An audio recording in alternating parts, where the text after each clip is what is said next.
आचार्य Pradeep lima सार को मो सम्मुख को स्वागत करे आसंता माने समस्ते उच्च करतल मारे प्रभु को दास को स्वागत करवा से परमेश्वर को वाक्य रे आमान आगो को पढ़ी नेबे।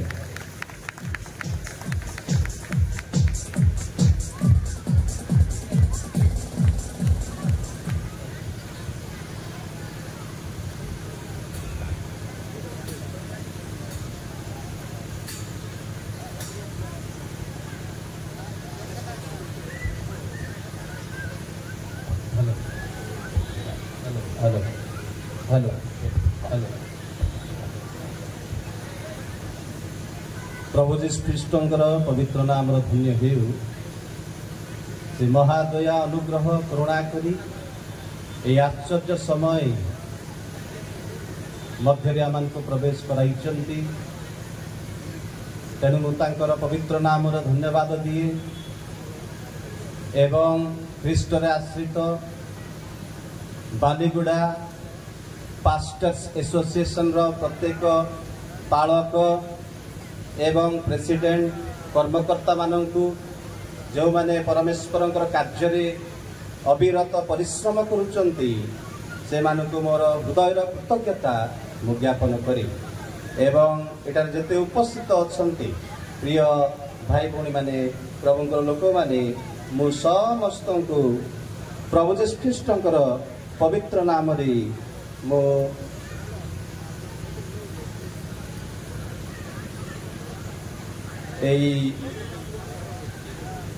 प्री क्रिसमस सेलिब्रेशन बालीगुड़ा रे जो आयोजन करा जाइछि सेई संबंध रे प्री क्रिसमस रो मोर आंतरिक ख्रीष्ट प्रेमर नमस्कार एवं शुभेच्छा ज्ञापन करे। Hallelujah hallelujah. मो प्रभु को धन्यवाद दिए सुंदर समय पाई अति सुंदर भाव आज संगीत आराधना नाच विभिन्न विषय आम देखुछु परमेश्वर स्तवगान आम करुछु। प्रिय भाई भौणी माने ए समस्त देखु देखु आ गोटे बुद्धिर कार्य मु देखिली जे ए बालीगुड़ा पास्टर्स एसोसिएशन रे एक बुद्धिर आत्मा कार्य करुचंती। Hallelujah hallelujah. बुद्धिर आत्मा कार्य करुचंती। मु आज प्रथम करी से विषय देखुची अनेक स्थान को जाऊची वाक्य प्रचार करुची परमेश्वर स्तवगान करुची किंतु आज गोटे बुद्धिर आत्मांकर से जो कार्य जहा एई अंचल रे परमेश्वर करुचंती मु ताहा अनुभव करी जे वरिष्ठ अति अनुभूति प्राप्त दास माने से माने तळे बसिकी नूतन पीढ़ी नूतन न्यू जनरेशन नूतन पीढ़ी को से माने आगो को ठेलुचंती। Hallelujah hallelujah. आमे समस्ते परमेश्वर उद्देश्य रे समस्त उच्च करताल दबा भाई बहन माने। हालेलुया। एटा सब स्थान रे हुए नाही सबु जगार हुए नहीं। अक्लांत परिश्रमी अभिषिक्त दास माने से माने कौन करुचंती माने मन मध्य तिले मध्य से माने दुख न रखी नूतन पीढ़ी जो मान को परमेश्वर आगामी दिन मानक व्यवहार करने जाऊँगी से माने कौन करुचंती ना पछाड़ू ठेलुचंती। एटा नुआ करी मु एटा देखिछि। Hallelujah hallelujah. प्रिय भाई बहन प्रभु लोक मैंने आम प्रभुंर वाक्य आलोचना करुवा प्रभु जी ख्रीष्ट कहीं ईश्वर परमेश्वर से कहीं से संपर्क में मुझे आज किसी कहवाई चाहिए। प्रिय भाई भाई मैंने प्रभुंर दास दासी मैंने आसतु आमने माथ्यू तार 22-42 पद पढ़ा एवं आउ जड़े दयाकोरी माथ्यू तार 16 पद पढ़े स्पष्ट भाव पढ़े तापरे अल्प समय आम ईश्वर वाक्य आलोचना करुवा। माथ्यू 22-42 एवं माथ्यू 16 पद दयाकोरी पढ़ंतु के जड़े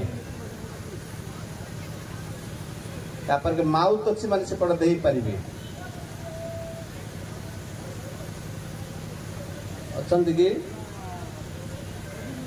गोटे दीटा माउथ जो मैंने बाइबल पढ़ी पारे से Dayakar दिंतु।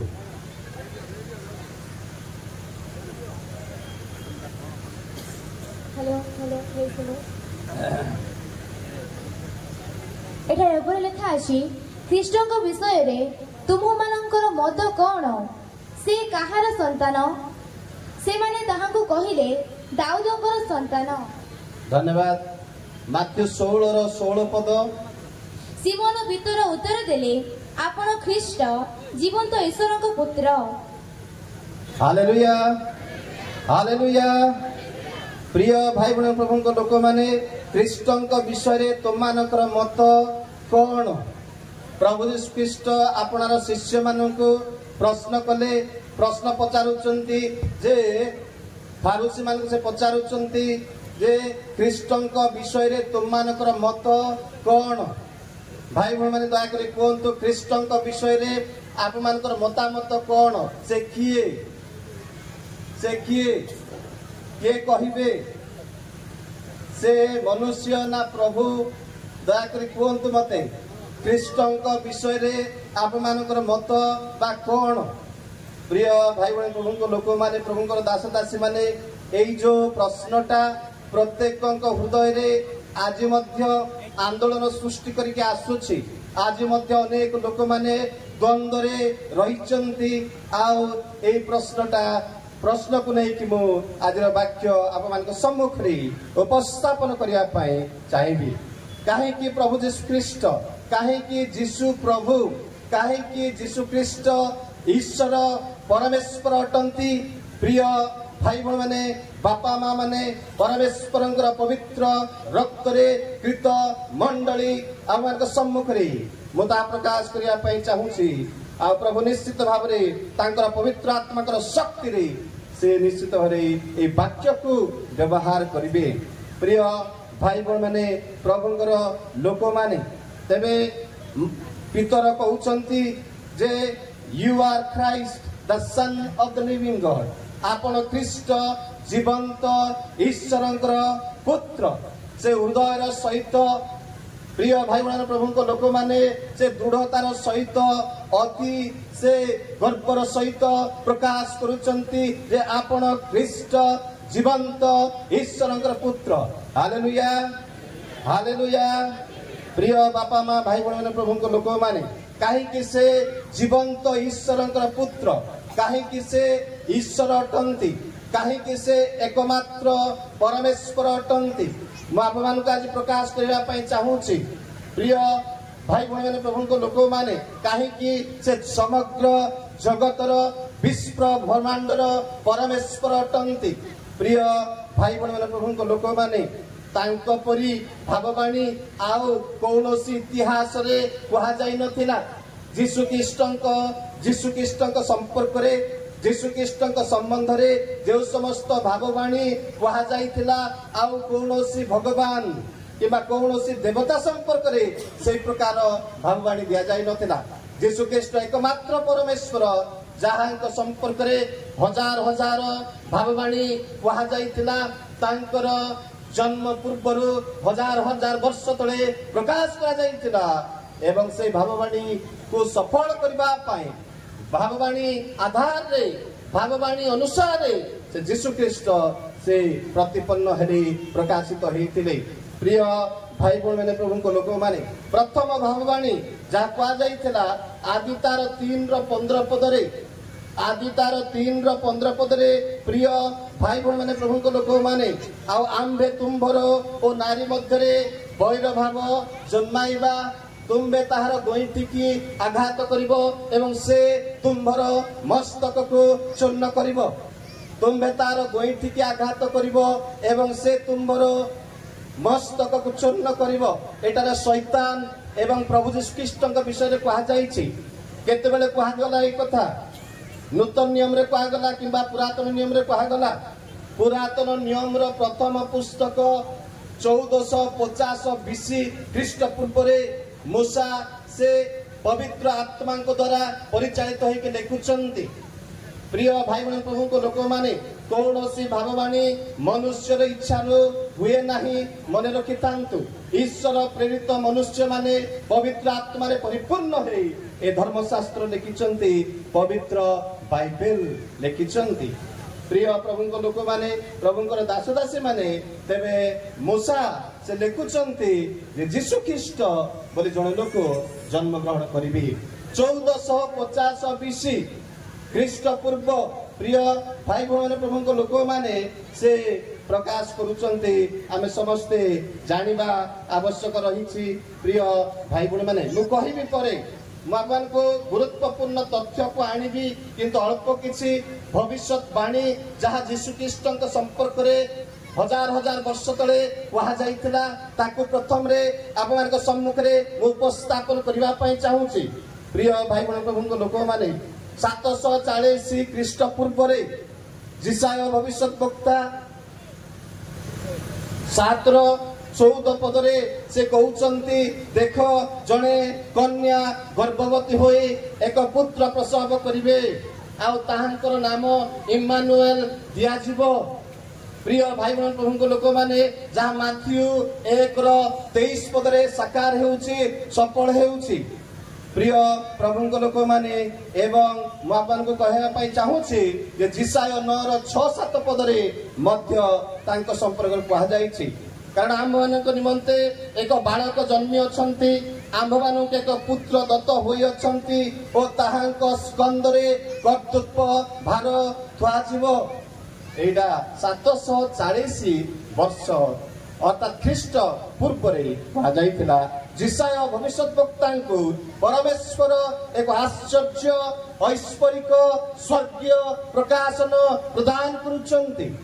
And he is inspired by the Holy Spirit, ପବିତ୍ର ଆତ୍ମାରେ ପରିପୂର୍ଣ୍ଣ ହୋଇ ଏହି ବାକ୍ୟକୁ ସେ ଲେଖୁଛନ୍ତି। ପୁରାତନ ନିୟମର ଭବିଷ୍ୟତ ବକ୍ତା ମାନେ ଯାହା ଲେଖୁଥିଲେ ସେମାନେ ଜାଣିପାରୁନଥିଲେ। ମନେ ରଖିଥାନ୍ତୁ ଭାଇ ଭଉଣୀ ମାନେ, ସେମାନେ ଜାଣି ଲେଖୁନଥିଲେ, ପବିତ୍ର ଆତ୍ମାଙ୍କର ଇଙ୍ଗିତରେ ସେମାନେ ଲେଖୁଥିଲେ, କିନ୍ତୁ ଆଗାମୀ ଦିନ ମାନଙ୍କରେ କଣ ଘଟିବ ସେମାନଙ୍କୁ ବିଲକୁଲ କିଛି ଜଣା ନଥିଲା। ସେଇଟାକୁ ନିଗୁଡ ତତ୍ତ୍ୱ ବୋଲିକିରି ବାଇବେଲରେ କୁହାଯାଇଛି। ମୁଁ ସେ ପ୍ରସଙ୍ଗକୁ ଯିବା ପାଇଁ ଚାହୁଁନାହିଁ।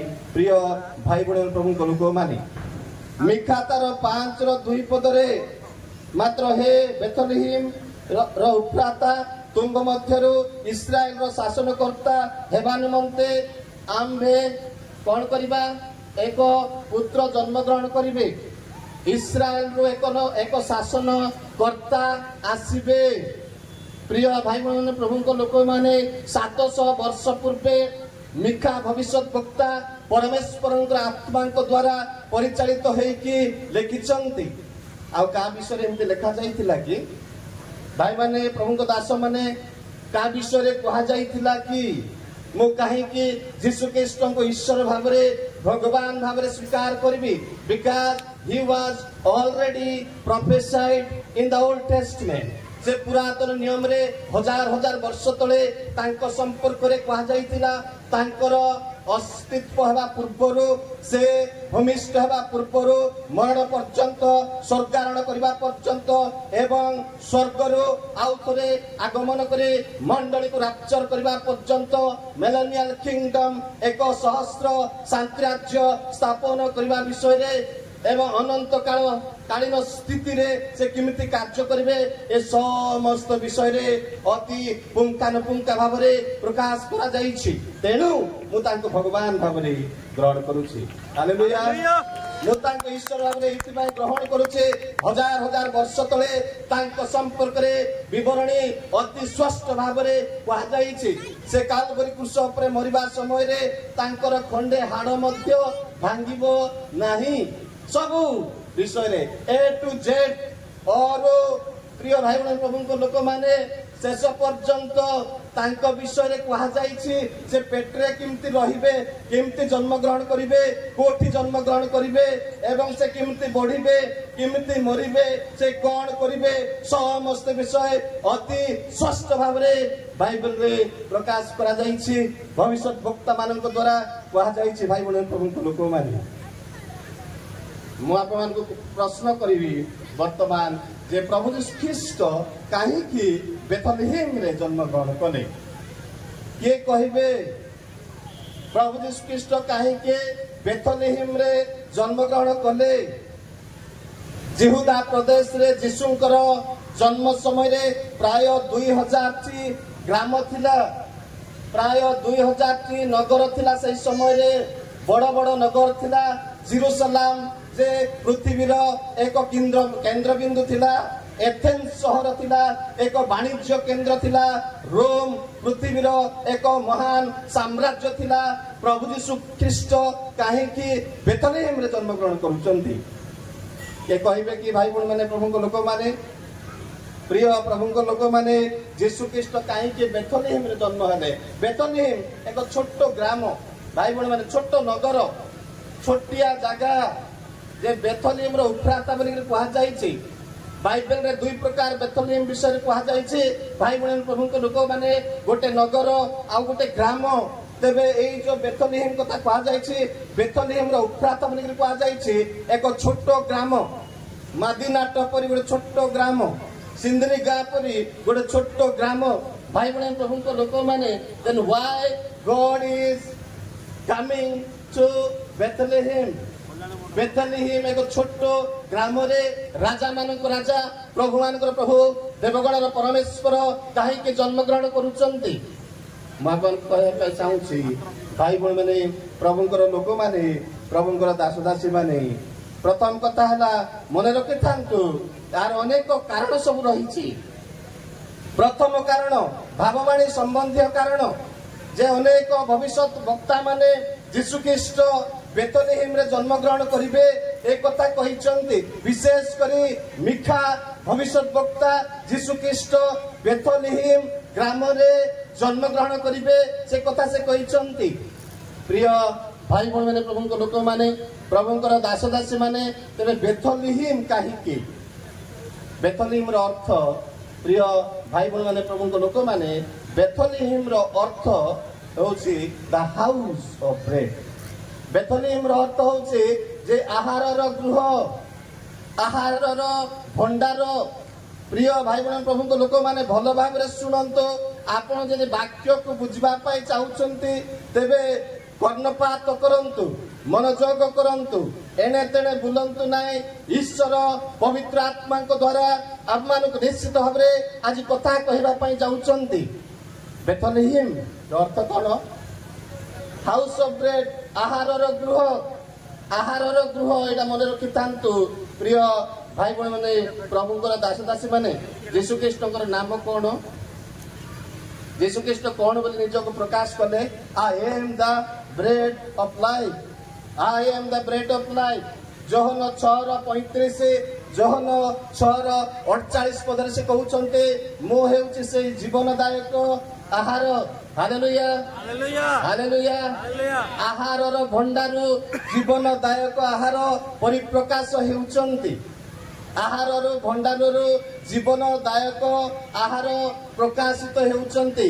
एटा भल विषय कि नुह मां माने?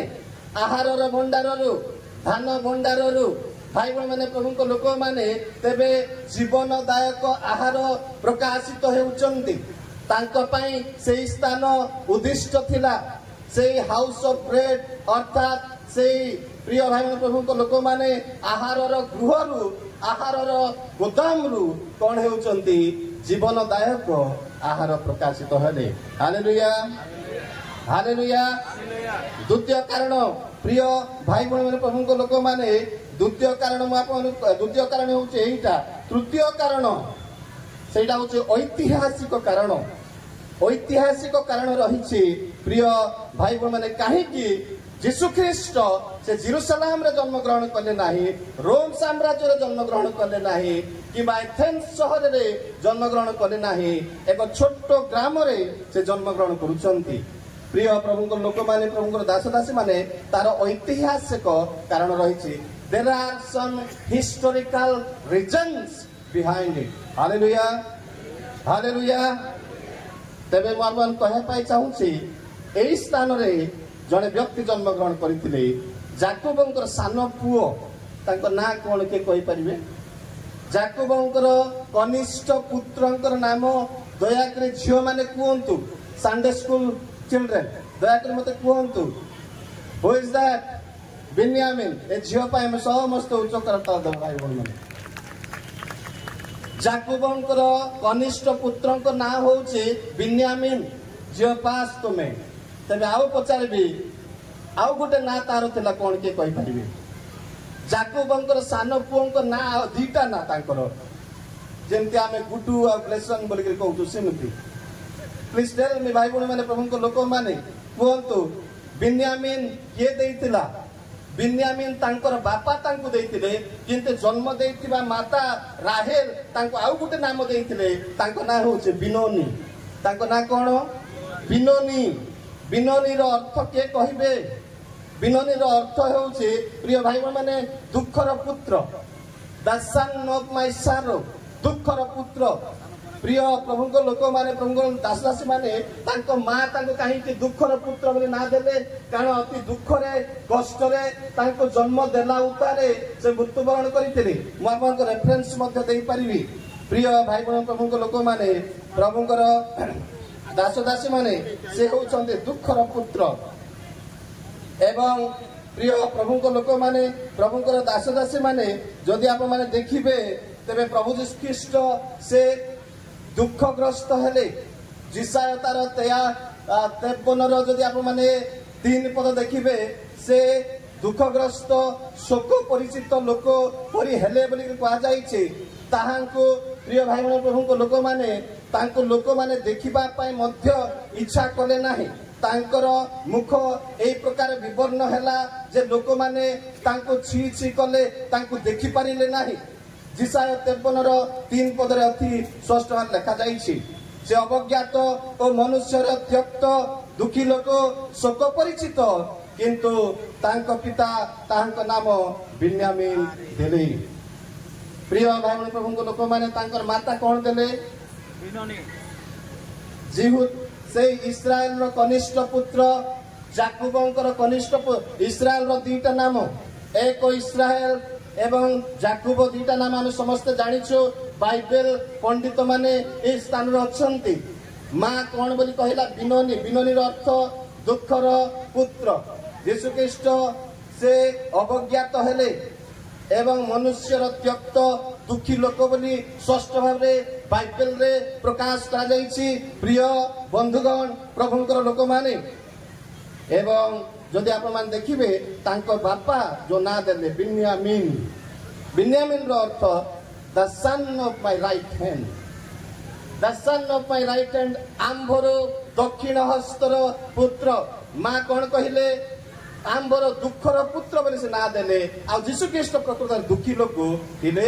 ଜିସାୟ ପୁସ୍ତକ କହେ, the entire Bible very clearly speaks about his sorrow. ତାଙ୍କର ଦୁଃଖ ସମ୍ପର୍କରେ ବାଇବେଲରେ ଅତି ସ୍ପଷ୍ଟ ଭାବରେ କୁହାଯାଇଛି। ପ୍ରିୟ ଭାଇ ଭଉଣୀ ମାନେ, ପ୍ରଭୁଙ୍କର ଦାସଦାସୀ ମାନେ, ତେବେ ଯୀଶୁ ଖ୍ରୀଷ୍ଟ ଦକ୍ଷିଣ ହସ୍ତର ପୁତ୍ର କି ନାହିଁ? ଯୀଶୁ ଖ୍ରୀଷ୍ଟ ଦକ୍ଷିଣ ହସ୍ତର ପୁତ୍ର କି ନାହିଁ? ବାଇବେଲରେ ଲେଖା ହେଇଛି କି ନାହିଁ? ପ୍ରେରିତ 7ର 55-56 ପଦରେ କଣ ଲେଖାଯାଇଛି? କଣ ଲେଖାଯାଇଛି? ଭାଇ ଭଉଣୀ, ପ୍ରଭୁଙ୍କ ଲୋକମାନେ, ଯେତେବେଳେ ସ୍ତିଫାନକୁ ପ୍ରସ୍ତରାଘାତ କରାଯାଉଛି ଏବଂ ସେ ଉର୍ଦ୍ଧ୍ୱକୁ ଅନଉଛନ୍ତି, ସ୍ୱର୍ଗ ଆଡେ ଉର୍ଦ୍ଧ୍ୱ ଦୃଷ୍ଟି କରୁଛନ୍ତି, ସେ ଗୋଟେ ବିଷୟ ଦେଖୁଛନ୍ତି, ମନୁଷ୍ୟ ପୁତ୍ର ସେ ପିତାଙ୍କର ଦକ୍ଷିଣ ପାର୍ଶ୍ୱରେ କଣ ହେଇଛନ୍ତି? ଉପବେଶନ ହେଇଛନ୍ତି। ସେ ତାଙ୍କର ଦକ୍ଷିଣ ପାର୍ଶ୍ୱର ପୁତ୍ର। ବାଇବେଲ ଅତି ସ୍ପଷ୍ଟ ଭାବରେ କୁହାଯାଇଛି। ବିନ୍ୟାମିନ୍ ସେଇ ସ୍ଥାନରେ ଜନ୍ମଗ୍ରହଣ କରିଥିଲେ। ବିନୋନି ଜନ୍ମଗ୍ରହଣ କରିଥିଲେ। ପ୍ରିୟ ଭାଇ ଭଉଣୀ ମାନେ, ପ୍ରଭୁଙ୍କ ଲୋକମାନେ, ଏବ୍ରି ତାର 1ର 3 ପଦ, 13 ପଦ, 8ର 1 ପଦ ଏବଂ ପ୍ରିୟ ଭାଇ ଭଉଣୀ, ପ୍ରଭୁଙ୍କ ଲୋକମାନେ, 10 ଅଧ୍ୟାୟରେ କୁହାଯାଇଛି ଯେ ସେ ହେଉଛନ୍ତି ଦକ୍ଷିଣ ହସ୍ତର ପୁତ୍ର। କିଏ? ପ୍ରଭୁ ଯୀଶୁ ଖ୍ରୀଷ୍ଟ। ବିନ୍ୟାମିନ୍, ବିନୋନି। ବିନୋନିର ଅର୍ଥ ସେ ହେଉଛନ୍ତି ଦୁଃଖର ପୁତ୍ର। ଆଉ ଯୀଶୁ ଖ୍ରୀଷ୍ଟ ମଧ୍ୟ ବାସ୍ତବରେ ଅଙ୍ଗେ ଅଙ୍ଗେ ସେ ଦୁଃଖ ବରଣ କରିଥିଲେ। ଆଉ ସେ ଦୁଃଖୀ ଲୋକ ହେଲେ, ଶୋକ ପରିଚିତ ହେଲେ। ତାପରେ ଯେତେବେଳେ ସେ ପୁନରୁତ୍ଥିତ ହେଉଛନ୍ତି, ପିତାଙ୍କର ଦକ୍ଷିଣ ହସ୍ତରେ ଉପବେଶନ ହେଉଛନ୍ତି। ବିନ୍ୟାମିନ୍ର ଅର୍ଥ ହେଉଛି ଦକ୍ଷିଣ ହସ୍ତର ପୁତ୍ର। Hallelujah, hallelujah. ସେଇଥିପାଇଁ ସେ କୋଉଠି ଜନ୍ମ ହେଉଛନ୍ତି? ବେଥଲେହେମରେ। ପ୍ରଥମରେ ପ୍ରିୟ ଭାଇ ଭଉଣୀ ମାନେ, ପ୍ରଭୁଙ୍କର ଦାସ ଦାସୀ ମାନେ, ଆମେ ସମସ୍ତେ ଜାଣିବା ଆବଶ୍ୟକ ରହିଛି। ଦ୍ୱିତୀୟ ଆଉ ଜଣେ ଲୋକ ଜନ୍ମଗ୍ରହଣ କରିଥିଲେ, ତାଙ୍କ ନାଁ ହେଉଛି ବୋଆଜ। ତାଙ୍କ ନାଁ କଣ? ବୋଆଜ ନାମକ ଆଉ ଜଣେ ବ୍ୟକ୍ତି ବେଥଲେହେମରେ ଜନ୍ମଗ୍ରହଣ କରିଥିଲେ। ବୋଆଜ ହେଉଛନ୍ତି ଦାଉଦଙ୍କର ବୁଢା ବାପା। ଦାଉଦଙ୍କର the great grand father of David was Boaz. ବାଇବେଲରେ ବୋଆଜ କହିଲେ ଦାଉଦଙ୍କର ଆଦି ପିତା ହେଉଛନ୍ତି ବୋଆଜ। ଆଉ ବୋଆଜ ସେଇ ସ୍ଥାନରେ ଜନ୍ମଗ୍ରହଣ କରିଥିଲେ। ପ୍ରିୟ ଭାଇ ଭଉଣୀ ମାନେ, ପ୍ରଭୁଙ୍କ ଲୋକମାନେ, ଯିଏକି ଯୀଶୁ ଖ୍ରୀଷ୍ଟଙ୍କର ବଂଶଜ ଲୋକ। ଯୀଶୁ ଖ୍ରୀଷ୍ଟ ତାଙ୍କର ଗୋଷ୍ଠୀରୁ ସେ ଜନ୍ମଗ୍ରହଣ କରିଥିଲେ। ରୁତଙ୍କୁ ସେ ବିବାହ କଲେ, ଆଉ ରୁତ ତାଙ୍କର ଆଦିମାତା ହେଲେ। ବୋଆଜ ତାଙ୍କର ଆଦି ପିତା ହେଲେ। ବୋଆଜ ସେଇ ବେଥଲେହେମରେ ଜନ୍ମଗ୍ରହଣ କରିଥିଲେ। ପ୍ରିୟ ଭାଇ ଭଉଣୀ ମାନେ, ପ୍ରଭୁଙ୍କ ଲୋକମାନେ, ରୁତ ପୁସ୍ତକ 4:17 ପଦ 21-22 ପଦରେ କୁହାଯାଇଛି, ପଢିବା ଆବଶ୍ୟକ ନାହିଁ। ଏବଂ ତୃତୀୟ ବ୍ୟକ୍ତି ସେଇ ବେଥଲେହେମରେ ଜନ୍ମଗ୍ରହଣ କରିଥିଲେ। କିଏ କହିବେ? ବାପା ମାନେ କହିବେ ନା ଭଉଣୀ ମାନେ କହିବେ? ଦୟାକରି କୁହନ୍ତୁ, who was the next person was born in Bethlehem? ବେଥଲେହେମରେ କିଏ ଜନ୍ମଗ୍ରହଣ କରିଥିଲେ? ଆଉ ଜଣେ ବ୍ୟକ୍ତି, ସେ ହେଉଛନ୍ତି ଦାଉଦ, ଦ କିଙ୍ଗ ଅଫ ଇସ୍ରାଏଲ। ଇସ୍ରାଏଲର ଅଭିଷିକ୍ତ ରାଜା ସେହି ସ୍ଥାନରେ ଜନ୍ମଗ୍ରହଣ କରିଥିଲେ। ପ୍ରିୟ ଭାଇ ଭଉଣୀ ମାନେ, ପ୍ରଭୁଙ୍କର ଦାସ ଦାସୀ ମାନେ, ଯଦି ମାଥ୍ୟୁ 1:1 ପଦ ଦେଖିବେ, ଯୋହନ 7:42 ପଦ ଦେଖିବେ, ପ୍ରଥମ ସାମୁଏଲ 16:1-12-13 ପଦ ଦେଖିବେ, ତେବେ ଦାଉଦ ଯୀଶୁଖ୍ରୀଷ୍ଟଙ୍କର ସେଇ ଯୀଶୁଖ୍ରୀଷ୍ଟଙ୍କର ବୁଢା ବାପା ସେଇ ସ୍ଥାନରେ କଣ କରୁଛନ୍ତି? ଜନ୍ମଗ୍ରହଣ କରୁଛନ୍ତି। ପ୍ରିୟ ପ୍ରଭୁଙ୍କର ଲୋକମାନେ, ଏଇ କାରଣ ସକାଶୁ ପ୍ରଭୁ ଯୀଶୁଖ୍ରୀଷ୍ଟ ସେ ବେଥଲେହେମରେ କଣ ହେଉଛନ୍ତି? ଜନ୍ମଗ୍ରହଣ କରୁଛନ୍ତି। ପ୍ରଶ୍ନ ପଚାରିବା ପାଇଁ ଚାହୁଁଛି, ବେଥଲେହେମର ଅର୍ଥ କଣ? The house of bread. ବିନୋନିର ଅର୍ଥ କଣ? ଦୁଃଖର ପୁତ୍ର। ବିନୋନିର ଅର୍ଥ କଣ? ଦୁଃଖର ପୁତ୍ର। ଦୁଃଖର ପୁତ୍ର। ବିନ୍ୟାମିନର ଅର୍ଥ କଣ? ଦକ୍ଷିଣ ହସ୍ତର। ଦ ସନ୍ ଅଫ ମାଇ ରାଇଟ୍ ହ୍ୟାଣ୍ଡ। ପ୍ରିୟ ଭାଇ ଭଉଣୀ, ପ୍ରଭୁଙ୍କ ଲୋକମାନେ, ଏଇଠାରେ ପରମେଶ୍ୱର ଅତି ଗଭୀର ତତ୍ତ୍ୱ ପ୍ରକାଶ କରୁଛନ୍ତି ଯେ ସେଇ ଆହାରର ଭଣ୍ଡାରରୁ ପ୍ରକୃତ ଜୀବନଦାୟକ ଆହାର ପ୍ରକାଶିତ ହେଲେ। এই কথা মনে রখিথান্তু। সেইথিপাই বেথলেহেম অতি গুরুত্বপূর্ণ স্থান ଥିଲା। পরমেশ্বর তাଙ୍କୁ সেই স্থাନରେ সেই নামରୁ ବାହାର କରିବା ପାଇଁ ଇଚ୍ଛା କରିଥିଲେ। ପ୍ରଭୁଙ୍କର ଦାସ ଦାସୀ ମାନେ, ପ୍ରଭୁଙ୍କର ଲୋକମାନେ, ପ୍ରଭୁଙ୍କର ଯୀଶୁଖ୍ରୀଷ୍ଟଙ୍କର ପବିତ୍ର ରକ୍ତରେ ପ୍ରୀତ ମଣ୍ଡଳୀ। ତେବେ ପ୍ରିୟ ଭାଇ ଭଉଣୀ ମାନେ, ପ୍ରଭୁଙ୍କ ଲୋକମାନେ, ଆଉ ଗୋଟେ ଭାବବାଣୀ, ଅତି ଆଶ୍ଚର୍ଯ୍ୟ ଭାବବାଣୀ, ଯାହା ଆପଣମାନେ ଯଦି ଆଦି 49:10 ପଦ ଦେଖିବେ, ପ୍ରକାଶିତ 5:5 ପଦ ଦେଖିବେ, ଏବଂ ସେଇ ମିଖା 5:2 ପଦରେ ମଧ୍ୟ ଲେଖାଯାଇଛି ଯେ ସେ କୋଉଠୁ ଜନ୍ମଗ୍ରହଣ କରିବେ? କେଉଁ ବଂଶରୁ ଜନ୍ମଗ୍ରହଣ କରିବେ? କୋଉ ବଂଶରୁ ଜନ୍ମଗ୍ରହଣ କରିବେ? ଜିହୁଦା। କୋଉଠୁ? ଜିହୁଦାର ସିଂହ ବୋଲି କୁହାଯାଇଛି। ପ୍ରଭୁ ଯୀଶୁଖ୍ରୀଷ୍ଟଙ୍କର ଅନ୍ୟ ନାମ ହେଉଛି ସିଂହ, ଜିହୁଦାର ସିଂହ। Hallelujah, hallelujah. ପ୍ରିୟ ପ୍ରଭୁଙ୍କ ଲୋକମାନେ, ପ୍ରଭୁଙ୍କର ଦାସ ଦାସୀ ମାନେ, ମୁଁ ଆପଣଙ୍କୁ କହିବି କାହିଁକି ଜିହୁଦା ବଂଶରୁ ପ୍ରଭୁ ଯୀଶୁଖ୍ରୀଷ୍ଟ ଜନ୍ମ ହେଲେ। କାହିଁକି ପ୍ରଭୁ ଯୀଶୁଖ୍ରୀଷ୍ଟ ଜିହୁଦା ବଂଶରୁ ଜନ୍ମଗ୍ରହଣ କରିଥିଲେ? ପ୍ରିୟ ଭାଇ ଭଉଣୀ ମାନେ, ପ୍ରଭୁଙ୍କ ଲୋକମାନେ, ତେବେ ଇସ୍ରାଏଲର 12 ଗୋଷ୍ଠୀ, ଇସ୍ରାଏଲର 12 ପୁତ୍ର ଥିଲେ। 12 ପୁତ୍ର ମଧ୍ୟରେ ପ୍ରଥମ ଜାତ କିଏ? ପ୍ରଥମ ପୁତ୍ର କିଏ? ପ୍ରଥମ ପୁତ୍ର ହେଉଛନ୍ତି ଭାଇ ଭଉଣୀ ପ୍ରଭୁଙ୍କ ଲୋକମାନେ ରୁବେନ। ପ୍ରଥମ ପୁତ୍ର କିଏ? ରୁବେନ। ବାଇବେଲରେ ଆମେ ଦେଖୁଛୁ ଇସ୍ରାଏଲ ଲୋକମାନଙ୍କ ପରମ୍ପରା ଥିଲା, ଜିହୁଦୀ ଲୋକମାନଙ୍କର ଗୋଟିଏ ପରମ୍ପରା ଥିଲା ଯେ ପ୍ରଥମ ପୁତ୍ରକୁ 2 ଭାଗ ଅଧିକାର ଦିଆଯାଉଥିଲା। ପ୍ରଥମ ପୁତ୍ର 2 ଭାଗ ଅଧିକାର ସେ ପାଇବା କଥା, ଅର୍ଥାତ୍ ପରମେଶ୍ୱରଙ୍କର ଅଭିଷିକ୍ତ ପୁତ୍ର ୟାଙ୍କ ଦ୍ୱାରା, ଏ ରୁବେନଙ୍କ ଦ୍ୱାରା ଆସିବା କଥା। କିନ୍ତୁ ରୁବେନକୁ ପରମେଶ୍ୱର ଗ୍ରହଣ କଲେ ନାହିଁ। କାହିଁକି? ରୁବେନକୁ କାହିଁକି ପରମେଶ୍ୱର ଅସ୍ୱୀକାର କଲେ? प्रिय भाई भाई प्रभु लोक मैंने प्रभुंकर दास दासी माने आज आपण सत्य प्रकाश करने चाहूँगी जे रूबेन पाखरे व्यभिचार दोष थिला। रूबेन पाखरे कौन थिला व्यभिचार दोष थिला। आदि 35:22 पदरे लिखा जाइए रूबेन जाकुबंकर से जो उपपत्नी को विवाह करथिले से एक प्रकार पापरे जीवन यापन काटुथिबारो परमेश्वर ज्येष्ठ पुत्र को अधिकार न दे ज्येष्ठ पुत्र औरसर त्राणकर्ता प्रभु जीशु ख्रीष्ट अभिषिक्त व्यक्ति मानव जातिर परित्राणकर्ता आसवा कथा किंतु परमेश्वर तांको ग्राह्य कले कहीं पाखे कौन थिला व्यभिचार दोष थिला। प्रिय भाई भाई मैंने प्रभु लोक मैंने आदि आप देखिए तेरे सिमियोन लेवी नहले से सिमियोन किंबा लेवी वंश जन्म होगा कथा लेवीय से होचने जाजकीय गोष्ठी लेवीय जने जाजक सिमियोन जने जनाशुना व्यक्तित्व बाइबल रे आमे देखुछु भाई भाई मैंने प्रभु लोक मैंने ए दुई जन पाखे केतोटी दोष थिला जे ए माने क्षीणक्रोधी थिले एक ए माने निष्ठुर परायण लोक माने थिले लेवी एवं आप माने देखिबे सिमियोन ए दुई जन पाखरे गोटे प्रकार निष्ठुरता थिला एवं ए माने क्षीणक्रोधी थिले आ परमेश्वर एई गोष्ठी मध्य यीशु ख्रीष्ट को जन्मिबा पई इच्छा कले नाही। परमेश्वर केबे चाहंती नाही ए प्रकार लोकन को अभिषिक्त व्यक्ति को एक जगत मध्य परिप्रकाश करबा पई से केबे मध्य चाहंती नाही। भाई भाई माने प्रभु लोक माने प्रभुंकर दास दासी माने यदि आप माने देखिबे अति स्पष्ट भाव में लिखा जाइछि सेही माने आदि पुस्तक 49:5-7 पद मध्य एवं 34:25 पदरे से कथा कहा जाइछि सबुलन नेक्स्ट सन सबुलन थारु कहीं प्रभु जीशु ख्रीष्ट जन्म ग्रहण कले नाही। सबुलन रो मन व्यवसाय रे थिला। जदि आप माने जियोसियो पुस्तक 19:10-16 पद पढ़िबे सबुलन जने बणिक थिले व्यवसाय रे से मात्रिकी रहउथिले व्यवसाय प्रति तांको हृदय थिला व्यवसाय प्रति तांकर मन थिला से व्यवसाय व्यवसाय व्यवसाय व्यवसाय व्यवसाय धन धन धन धन धन विषय रे से पार्थिव विषय रे बेसी आसक्त थिले।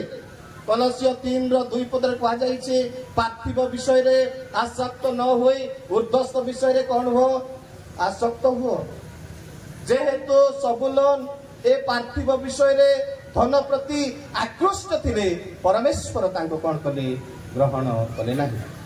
एवं प्रिय भाई भाई माने प्रभु लोक माने तापरे इसाखर नामक आउ जने पुत्र थिले जाकुबंकर आदि तार 49:14-15 पद लिखा जाइछे इसाखर जने अलसुआ लोक थिले जने पेटुक लोक थिले। प्रिय भाई भाई प्रभु लोक माने जदि कार किछि प्रश्न अछि मते प्रसंग सरला परे आपण व्यक्तिगत भाव आसी पचारिबे मु जो प्रसंग करे मु तार उत्तर देबा पई सबले प्रस्तुत थाए तेणु मते आपण पचारि परिबे। इसाखर जने आलस्य प्रिय लोक थिले तेणु तांकु मध्य परमेश्वर अग्राह्य करुचंती जगतर त्राणकर्ता जगतर अभिषिक्त व्यक्ति जगतर सृष्टिकर्ता को तांको औरसरु आनिबा पई से इच्छा करूनांती एवं दान नेक्स्ट सन होचे दान दान इंग्रजी बाइबल रे ताको दान बोली कहा जायछि काहे कि परमेश्वर दान वंशरु यीशु ख्रीष्ट को जगत मध्य को आणु नाहांती काहे कि दान वंशर ख्रीष्टमास हेउ नाही कारण दान इस्राएल मध्य प्रतिमा पूजा कौन करते से प्रकाश करते दान से इस्राएल रे परमेश्वर सत्य ईश्वर को पालन करुथिबा लोक मानक मध्य सत्य जीवंत ईश्वर को पूजा करुथिबा लोक मानक मध्य प्रतिमा पूजा को से कौन कले इंट्रोड्यूस्ड द आइडेंटिटी इन इस्राएल इस्राएल रे से कौन करछंती प्रतिमा पूजा से कौन करथिले प्रवेश कराइथिले सेहितबाई जदि आपण मान देखिबे प्रकाशित तार 7:4-8 पद मध्य जो 12 गोष्ठी ना लिखा जाइछि प्रिय भाई बहन प्रभु लोक माने 1,44,000 ଲୋକଙ୍କର ଲିଷ୍ଟ ଦିଆଯାଇଛି। ଗୋଟେ ଗୋଟେ ଗୋଷ୍ଠୀର 12,000 ଲୋକମାନଙ୍କୁ କଣ କରାଯାଉଛି 7 ବର୍ଷ ମହାକ୍ଲେଶ ସମୟରେ ଚୟନ କରାଯାଉଛି, ବଛା ଯାଉଛି। ଦାନଙ୍କର ନାଁ କିନ୍ତୁ ସେଠାରେ ନାହିଁ। କାରଣ ନା ନାହିଁ, କାହିଁକି ନାହିଁ? କଣ ପାଇଁ ପରମେଶ୍ୱର ଏତେ କ୍ରୋଧାନ୍ୱିତ ହେଉଛନ୍ତି? ପରମେଶ୍ୱର ତାଙ୍କ ପ୍ରତି କାହିଁକି ଏତେ ରାଗୁଛନ୍ତି? Because he introduced the idolatry in Israel. Israel ଜାକୁବ ଗୋଷ୍ଠୀ ମଧ୍ୟରେ ପ୍ରତିମା ପୂଜାକୁ କଣ କଲେ? ସେ ପ୍ରବେଶ କରାଇଥିଲେ। ଆଉ ପରମେଶ୍ୱର ପ୍ରତିମା ପୂଜାକୁ ସ୍ପଷ୍ଟ ଭାବରେ ମୁଁ କହିବା ପାଇଁ ଚାହୁଁଛି, ପ୍ରତିମା ପୂଜାକୁ ସେ ଘୃଣା କରନ୍ତି। Hallelujah, hallelujah. ଆପଣ ପ୍ରତିମା ପୂଜା କରୁଥିଲେ ହୁଏତ ଦୁଃଖ କରିପାରନ୍ତି। ଭାଇ ଭଉଣୀ ମାନେ, ଯଦି ଘରେ କିଛି ଫଟୋ ଅଛି, ଅଜା ଆଈ କିମ୍ବା ଆଉ କୌଣସି ମାତାଙ୍କର ରହିଛି, ପିତାଙ୍କର ରହିଛି, ମାମୁଁ ଅଜା କକାଙ୍କର ରହିଛି, ପରମେଶ୍ୱର ଘୃଣା କରନ୍ତି। ମନେ ରଖିଥାନ୍ତୁ, ବିକାଶ এই যে দান প্রতিমা পূজক ଥିଲେ, ପ୍ରତିମା ପୂଜାକୁ ଇସ୍ରାଏଲ ମଧ୍ୟରେ ପ୍ରବେଶ କରେଇଥିଲେ। ପରମେଶ୍ୱର ତାଙ୍କ ନାମ ଜୀବନ ପୁସ୍ତକରୁ ହିଁ ବାହାର କରୁଛନ୍ତି। ଜୀବନ ପୁସ୍ତକରୁ ବାହାର କରିଦେଲେ ଏବଂ ପ୍ରକାଶିତ 7:4-8 ପଦ ମଧ୍ୟରେ ତାଙ୍କର ନାମ ନାହିଁ। ମୁଁ ଗୁରୁତ୍ୱପୂର୍ଣ୍ଣ ପ୍ରସଙ୍ଗକୁ ଆସିବି। ଭାଇ ଭଉଣୀ ପ୍ରଭୁଙ୍କ ଲୋକମାନେ, ପ୍ରିୟ ଭାଇ ଭଉଣୀ ମାନେ, ପ୍ରଭୁଙ୍କର ଦାସଦାସୀ ମାନେ, ଗାଦ ହେଉଛନ୍ତି ଆଉ ଜଣେ ସନ୍ତାନ। ଗାଦ ଜଣେ ଭୟାଳୁ ଭୀରୁ ଲୋକ ଥିଲେ। ସେ ଯୁଦ୍ଧ କରିବା ପାଇଁ ତାଙ୍କ ପାଖରେ କ୍ଷମତା ନଥିଲା। ଜଣେ ଡରୁଆ ଲୋକ ଥିଲେ। ପରମେଶ୍ୱର ଜଣେ ଡରୁଆ ଲୋକଙ୍କୁ ବାଛୁନାହାନ୍ତି ଜଗତର ସେ ସିଂହକୁ ଜନ୍ମ ଦେବା ପାଇଁ। ଜଗତର ସେ ସିଂହ ତ୍ରାଣକର୍ତ୍ତାଙ୍କୁ ସେ ଗାଦଙ୍କ ଠାରୁ ଆଣିବା ପାଇଁ ଚାହୁଁନାହାନ୍ତି। ତେଣୁ ତାଙ୍କୁ ମଧ୍ୟ ସେ ଅଗ୍ରାହ୍ୟ କଲେ। ପ୍ରିୟ ଭାଇ ଭଉଣୀ ମାନେ, ପ୍ରଭୁଙ୍କ ଲୋକମାନେ, ଆସେର ନେକ୍ସଟ ଟା ହଉଛି ଆସେର। ଆସେର ର ଇତିହାସ କିଏ କହିପାରିବେ କି ଭାଇ ଭଉଣୀ ମାନେ? ଆସେର ଜଣେ ଧନବାନ ଲୋକ ଥିଲେ। ଆସେର ଜଣେ ଧନପତି ଲୋକ ଥିଲେ। ସମ୍ଭ୍ରାନ୍ତ ବ୍ୟକ୍ତିତ୍ୱ ସେ ଥିଲେ। ତାଙ୍କୁ ସେ ଅସ୍ୱୀକାର କରୁଛନ୍ତି। ଯଦି ଆପଣମାନେ ଦ୍ୱିତୀୟ ବିବରଣୀ 33:24 ପଦ ଦେଖିବେ, ଝିଅ ସିଅ ତାର 19:24-31 ପଦ ଦେଖିବେ, ତେବେ ଆସେର ସେ ଅତି ସମ୍ଭ୍ରାନ୍ତ ଲୋକ ଥିଲେ ଏବଂ ଧନବାନ ଲୋକ ଥିଲେ। ପ୍ରିୟ ଭାଇ ଭଉଣୀ ପ୍ରଭୁଙ୍କ ଲୋକମାନେ, ପ୍ରଭୁଙ୍କର ଦାସଦାସୀ ମାନେ, ତାପରେ ଆମେ ଦେଖୁଛୁ ପ୍ରିୟ ପ୍ରଭୁଙ୍କ ଲୋକମାନେ, ନପ୍ତାଲି ଆଉ ଜଣେ ସନ୍ତାନ ହଉଛନ୍ତି ନପ୍ତାଲି। ସେ ମୃଗୀ ଲୋକ ଥିଲେ। ସେ ଜଣେ ମାନେ ଝିଅ ପିଲା ପ୍ରକୃତିର ଲୋକ ଥିଲେ। ଝିଅ ପରି ସ୍ୱଭାବର ବ୍ୟକ୍ତିତ୍ୱ ସେ ଥିଲେ। ଇଂରାଜୀ ଭାଷାରେ ତାଙ୍କୁ ଡାଉ ବୋଲିକି DOE ଡାଉ ବୋଲିକି କୁହାଯାଏ। ତେବେ ଝିଅ ସ୍ୱଭାବଧାରୀ ମନୁଷ୍ୟକୁ ପରମେଶ୍ୱର ସିଂହଙ୍କୁ ଆଣିବା ପାଇଁ ଚାହୁଁନାହାନ୍ତି। ସେ ଜିହୁଦାର ସିଂହକୁ ଆଣିବା ପାଇଁ ଚାହୁଁନାହାନ୍ତି। କାହିଁକି? ପରମେଶ୍ୱର ଜିହୁଦା ବଂଶରୁ ହିଁ ପ୍ରଭୁ ଯୀଶୁ ଖ୍ରୀଷ୍ଟଙ୍କୁ ଆଣିଲେ। ମୁଁ ସେଇଟା କହିବା ପାଇଁ ଚାହୁଁଛି। ଆମମାନେ ଭିନ୍ନ ଭିନ୍ନ ପ୍ରକାର ବାକ୍ୟ ଏପର୍ଯ୍ୟନ୍ତ ଶୁଣିକି ଆସିଛନ୍ତି, କିନ୍ତୁ ଜିହୁଦା ବଂଶରୁ କାହିଁକି, ବେଥଲେହେମରୁ କାହିଁକି ତ୍ରାଣକର୍ତ୍ତା ପ୍ରଭୁ ଯୀଶୁ ଖ୍ରୀଷ୍ଟ ଆମମାନଙ୍କର ମୋର ଉଦ୍ଧାରକର୍ତ୍ତା ଅଭିଷିକ୍ତ ବ୍ୟକ୍ତି ଜଗତ ମଧ୍ୟକୁ ଆସିଥିଲେ। ମୁଁ ସେଇ କଥା କହୁଛି ଆପଣମାନଙ୍କୁ। ପ୍ରିୟ ଭାଇ ଭଉଣୀ ମାନେ, ପ୍ରଭୁଙ୍କ ଲୋକମାନେ, ଏବଂ ମନୋସି ଇଫ୍ରାଇମ, ଦିଟା ନାମ କହିବି। ଏ ମନୋସି ଇଫ୍ରାଇମ ଏମାନେ ଇସ୍ରାଏଲର ସବୁଠାରୁ ପ୍ରିୟ ଭାଇ ଭଉଣୀ ପ୍ରଭୁଙ୍କ ଲୋକମାନେ, ଦ ମୋଷ୍ଟ ଇନଫ୍ଲୁଏନ୍ସିଆଲ ଟ୍ରାଇବ। ଏ ଦିଟା ଗୋଷ୍ଠୀର ଲୋକମାନେ ପ୍ରଭାବଶାଳୀ ଗୋଷ୍ଠୀ ଇସ୍ରାଏଲ ମଧ୍ୟରେ ଥିଲେ। ମନୋସି ଏବଂ କିଏ? ଇଫ୍ରାଇମ, ଇଫ୍ରିୟମ। ପ୍ରିୟ ଭାଇ ଭଉଣୀ ମାନେ, ପ୍ରଭୁଙ୍କ ଲୋକମାନେ, ଆପଣମାନେ ଯଦି ପଢିବେ ବିଚାରକର୍ତ୍ତା 4:6, 15, 5:1-31 ପଦ ପଢିବେ, ତେବେ ମନୋସି ଇଫ୍ରିୟମ ଏମାନେ ପ୍ରଭାବଶାଳୀ ଲୋକମାନେ। ଏମାନେ ଗୋଟେ ଗୋଟେ ପଲିଟିକାଲ ଲିଡର ପରି ଥିଲେ। ପଲିଟିକାଲ ଲୋକମାନଙ୍କ ପରି, ରାଜନୀତିଜ୍ଞ ଲୋକମାନଙ୍କ ପରି ନେତା ଥିଲେ। କିନ୍ତୁ ପରମେଶ୍ୱର ଏମାନଙ୍କୁ ମଧ୍ୟ ଅସ୍ୱୀକାର କରୁଛନ୍ତି। ପ୍ରିୟ ଭାଇ ଭଉଣୀ ମାନେ, ପ୍ରଭୁଙ୍କର ଲୋକମାନେ କିନ୍ତୁ ଜିହୁଦା ବଂଶକୁ ସେ ବାଛିଲେ। ହାଲେଲୁୟା, ସମସ୍ତେ କହିବା ହାଲେଲୁୟା। ଜିହୁଦା ବଂଶକୁ କାହିଁକି ସେ ବାଛିଲେ? ପ୍ରଥମ ବିଷୟ ହେଲା ଜିହୁଦାର ଅର୍ଥ ପ୍ରେଇଜ ଅଫ ଗଡ। ଜିହୁଦାର ଅର୍ଥ ହଉଛି ପରମେଶ୍ୱରଙ୍କର ପ୍ରଶଂସା। से परमेश्वर को अंतर सहित स्वीकार करथिले, परमेश्वर को भय करुथिले एवं से जने नम्र लोक थिले, साहसिक लोक थिले। तेणु जिहुदार सिंह बोलिक बाइबल रे कहा जाइछि। जिहुदार सिंह बोलिबार अर्थ कौन? जिहुदा जने साहसिक लोक थिले। He was a brave man, a very strong man. He was always ready to work against the people. से विद्रोही लोक मानक सहित, विरोधी लोक मानक सहित, इस्राएल रो शत्रु मानक सम्मुख रे ठिया होई युद्ध करबा पई सबले प्रस्तुत रहउथिले। तांकर एक बड़ सैनिक मध्य थिले। जिहुदार अर्थ प्रशंसा। Hallelujah, hallelujah. यार अर्थ सब बेले परमेश्वर स्तव गान से करुते। अंतर मध्य राजा मानक राजा, प्रभु मानक प्रभु अंतर थिले। सब बेले परमेश्वर को गौरव देवा उद्देश्य से जीवन काटुथिले। अति नम्र लोक थिले। माथ्यू 5:5-8 पदरे नम्र लोक धन्य, कारण से माने पृथ्वीर कौन हेबे? शुद्धचित लोक धन। 8 पदरे कारण से माने ईश्वरंकर दर्शन पाइबे। हालेलुया, समस्ते कहतो हालेलुया, हालेलुया। प्रिय भाई बहन प्रभु को लोक माने आ जिहुदा वंश को सेहिति पय से बाछिथिले। एडा मने रखितांत। जिहुदा मध्य जने न्यायवान लोक थिले। एडा मने रखंतु भाई बहन माने प्रभु को लोक माने। वाक्य कहे प्रभु यीशु ख्रीष्ट कहंती एवं प्रभु यीशु ख्रीष्टकर भ्राता याकूब 4 अध्याय 6 पदरे 10 पदरे कहंती जे से कौन करते? गर्वी को दूर चिन्हती, किंतु नम्र लोक मान को अधिक अनुग्रह प्रदान करती, प्रकाश करती। प्रिय भाई बहन प्रभु को लोक माने आपण गर्वी हेबे केबे परमेश्वर आपन व्यवहार करिवे नाही, केबे मध्य आपन व्यवहार करिवे नाही। आपण बसिबा लोक बसिकी ही थिबे, आपण उठी परिबे नाही। कारण बाइबल कहे यीशु ख्रीष्ट कहउचंती नम्र लोक धन्य एवं जे निज को उन्नत करे तांको नत करा जीवो, जे आपना को नत करे तांको स्व समय रे उन्नत करा जीवो। Hallelujah, hallelujah. जिहुदा जने नम्र लोक थिले। जिहुदा जने न्यायवान लोक थिले। जिहुदा जने साहसिक लोक थिले।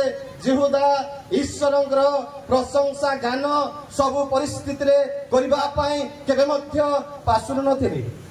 हमको डाबू मिलुथिले आमे खुशी, पैसा आसुथिले खुशी, गाड़ी रे गला बेलको 2 बस्ता बाहरी पड़ले दुख, कुआड़े गले गला बेलको 2 बस्ता बाहरी पड़ला आपको जेल को नहीं गले दुख, पैसा मिलुथिले खुशी हमको।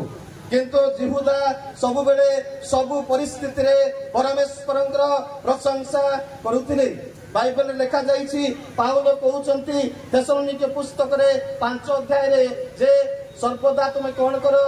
परमेश्वर प्रशंसा करो, धन्यवाद करो। क्रिश्चियन लोक मानक हृदय तद्रूप हेबा कथा। सब बेले प्रशंसार भेटी परमेश्वर उद्देश्य रे से ख्रीष्टमास रे जन्म नैथिबा त्राणकर्ता अभिषिक्त व्यक्ति चरण तले जे आप मानक निमंते मो निमंते कालवरी क्रूस उपरे कंटा पिद होइथिले, कंटार मुकुट पिंधिथिले एवं से आमानक निमंते कार्य समाप्त कले। जोहन 19:30 पदरे समाप्त हैला। ग्रीक भाषा रे तेतेलेस्ताई संपूर्ण मूल्य से प्रदान कले। तांको उद्देश्य रे सब बेले स्तव गान करबा आवश्यक रहिछि। जेतेले सब थिबो खुशी खुशी खुशी खुशी खुशी, किंतु जेतेले अभाव हेइ जीवो, जेतेबेले परिस्थिति खराब हेइ जीवो, की प्रभु की यीशु की राजा। प्रिय भाई बहन प्रभु को लोक माने किंतु जिहुदा से प्रकार व्यक्तित्व नथिले। Hallelujah, hallelujah. तो परमेश्वर कहीं की जिहुदा को बाछिले? Because his heart was good, because he was a heartful man, he was a open hearted man, he was praising God all the time in every circumstances। से प्रति मुहूर्त रे प्रति परिस्थिति रे दुख आसो कष्ट आसो क्लेश आसो आउ से सब परिस्थिति रे परमेश्वर को प्रथम स्थान देउथिले। परमेश्वर को महिमा कीर्तन करिवार जीवन तांको पाखरे थिला। Hallelujah, hallelujah, hallelujah. सेहिति पई राजा मानक राजा, प्रभु मानकर प्रभु, देवगणर परमेश्वर, आप मानकर परित्राण कर्ता, मोर परित्राण कर्ता, ଅନନ୍ତ ଜୀବନଦାୟୀ ପରମେଶ୍ୱର ଜିହୁଦା ବଂଶରୁ ଜଗତ ମଧ୍ୟରେ ପ୍ରବେଶ କରୁଛନ୍ତି। ସେ ଦେହବନ୍ତ ହେଉଛନ୍ତି। ଜୋହନ 1:1-14 ପଦରେ ବାକ୍ୟ ଦେହବନ୍ତ ହେଲେ। ଆଦ୍ୟରେ ବାକ୍ୟ ଥିଲେ, ସେଇ ବାକ୍ୟ ଈଶ୍ୱରଙ୍କ ସାଙ୍ଗରେ ଥିଲେ, ସେଇ ବାକ୍ୟ ହିଁ ଈଶ୍ୱର ଥିଲେ। ଭାଇ ଭଉଣୀ ପ୍ରଭୁଙ୍କ ଲୋକମାନେ ସେ ବାକ୍ୟକୁ ଆରାମିକ ଭାଷାରେ ମେମ୍ରା ବୋଲିକି କୁହାଯାଏ। ବାକ୍ୟକୁ କଣ ବୋଲିକି କୁହାଯାଏ? ମେମ୍ରା। ଆରାମିକ ଭାଷାରେ, ଗ୍ରୀକ ଭାଷାରେ ତାକୁ ଲୋଗୋସ ବୋଲିକି କୁହାଯାଏ। ନୂତନ ନିୟମରେ ଯୀଶୁ ଖ୍ରୀଷ୍ଟ ଶବ୍ଦ ଆମେ ଦେଖୁଛୁ। ପୁରାତନ ନିୟମରେ ଯୀଶୁ ଶବ୍ଦ ନାହିଁ, ପୁରାତନ ନିୟମରେ ଖ୍ରୀଷ୍ଟ ଶବ୍ଦ ଅଛି। ଆପଣ ଯଦି ଦାନିଏଲ ତାର 9:25-26 ପଦ ଦେଖିବେ, ଅଭିଷିକ୍ତ ବ୍ୟକ୍ତି ମସିହା ଶବ୍ଦ ବ୍ୟବହାର କରାଯାଇଛି। Please come and show me where in the Old Testament the name Jesus is written. ପୁରାତନ ନିୟମରେ ଯୀଶୁ ଖ୍ରୀଷ୍ଟ ଶବ୍ଦ କୋଉଠି ଅଛି ଦେଖାନ୍ତୁ। ଆପଣମାନେ କହିବେ ମତେ ଜିଓସିଓ ମାନେ ଯୀଶୁ ବୋଲି କହିପାରନ୍ତି, କିନ୍ତୁ ଡାଇରେକ୍ଟ ଆକ୍ଷରିକ ଭାବରେ ଯୀଶୁ ଶବ୍ଦ କିନ୍ତୁ ପୁରାତନ ନିୟମରେ ନାହିଁ। ବାକ୍ୟ ଦେହବନ୍ତ ହେଲା ପରେ ସେ ଯୀଶୁ ହେଉଛନ୍ତି। ମାଥ୍ୟୁ 1:16-21 ପଦରେ ଯଦି ଦେଖିବେ ଆପଣମାନେ, ବାକ୍ୟ ଦେହବନ୍ତ ହେଲା ପରେ ଯୀଶୁ ହେଉଛନ୍ତି। ଖ୍ରୀଷ୍ଟ ଯୀଶୁ ହେଲା ପରେ ମାନବ ଜାତିର ପରିତ୍ରାଣ କାର୍ଯ୍ୟ ହେଉଛି। ଭଉଣୀ ଆପଣ ପରିତ୍ରାଣ ପାଉଛନ୍ତି, ମୁଁ ପରିତ୍ରାଣ ପାଉଛି। ବ୍ଲେସ ତୁମେ ପରିତ୍ରାଣ ପାଇଲ କେତେବେଳେ ନା ଖ୍ରୀଷ୍ଟ ଯେତେବେଳେ ଦେହବନ୍ତ ହେଇକି ମାନବ ରୂପ ଧାରଣ କଲେ। ଖ୍ରୀଷ୍ଟ ଏଇଟା ହଉଛି ଐଶ୍ୱରିକ ନାମ, ପୁରାତନ ନିୟମର ନାମ, କିନ୍ତୁ ଯୀଶୁ ନୂତନ ନିୟମର ନାମ। ଯୀଶୁର ଅର୍ଥ ମାନବ। Hallelujah, hallelujah. ପୁରାତନ ନିୟମର ଅଭିଷିକ୍ତ ବ୍ୟକ୍ତି ସେ ମାନବ ରୂପ ଧାରଣ କରୁଛନ୍ତି। ପ୍ରିୟ ଭାଇ ଭଉଣୀ ପ୍ରଭୁଙ୍କ ଲୋକମାନେ, he is becoming the flesh, the incarnation of God। ପରମେଶ୍ୱରଙ୍କର ସେ ଅବତାର ଯୀଶୁ ଖ୍ରୀଷ୍ଟଙ୍କ ରୂପରେ ପ୍ରକାଶିତ ହେଉଛନ୍ତି। ସେ ଈଶ୍ୱର ରୂପୀ ହେଲେ ହେଁ ମାନବ ରୂପ ଧାରଣ କଲେ। ଫିଲିପିଓ 2:6-7 ପଦରେ ଯଦି ପଢିବେ, ସେ ଈଶ୍ୱର। କିଏ ଈଶ୍ୱର? ଯୀଶୁ ଖ୍ରୀଷ୍ଟ ଈଶ୍ୱର। କଲୋସିଓ 1:15-16 ପଦରେ ସମସ୍ତ ବିଷୟର ସୃଷ୍ଟିକର୍ତ୍ତା ହେଉଛନ୍ତି ଯୀଶୁ ଖ୍ରୀଷ୍ଟ। ତାହାଙ୍କ ବ୍ୟତୀତ, ତାହାଙ୍କ ଛଡା ଗୋଟିଏ ମଧ୍ୟ ତେନ୍ତୁଳି ଗଛ ମଧ୍ୟ କଣ ହେଇନି, ସୃଷ୍ଟି ହୋଇନାହିଁ। ପ୍ରିୟ ଭାଇ ଭଉଣୀ ପ୍ରଭୁଙ୍କ ଲୋକମାନେ ସମସ୍ତେ କହିବା ହାଲେଲୁୟା, ହାଲେଲୁୟା। ସ୍ୱର୍ଗର ପରମେଶ୍ୱର ସେ ଦେହବନ୍ତ ହେଉଛନ୍ତି। ସେ ଆପଣଙ୍କୁ ଶୂନ୍ୟ କଲେ ବୋଲି ବାଇବେଲରେ ଲେଖା ଯାଇଛି। ଆପଣଙ୍କୁ ଶୂନ୍ୟ କଲେ ଗ୍ରୀକ ଭାଷାରେ କେନୋସିସ୍ ଶବ୍ଦ ବ୍ୟବହାର କରାଯାଇଛି। ଏହି କିଛି ସମୟ ପୂର୍ବରୁ ଜଣେ ଗୋଟେ ଜାଗାରେ ମୁଁ ବ୍ୟବହାର କରିଥିଲି।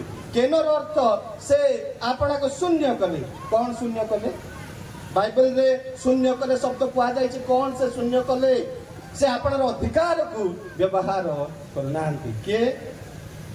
ସ୍ୱର୍ଗର ପରମେଶ୍ୱର, ଅନନ୍ତକାଳୀନ ପିତା, ସେ ମହାମହିମ ପରମେଶ୍ୱର ଯାହାଙ୍କ ଦ୍ୱାରା ବିଶ୍ୱ ବ୍ରହ୍ମାଣ୍ଡର ସୃଷ୍ଟି ହୋଇଛି।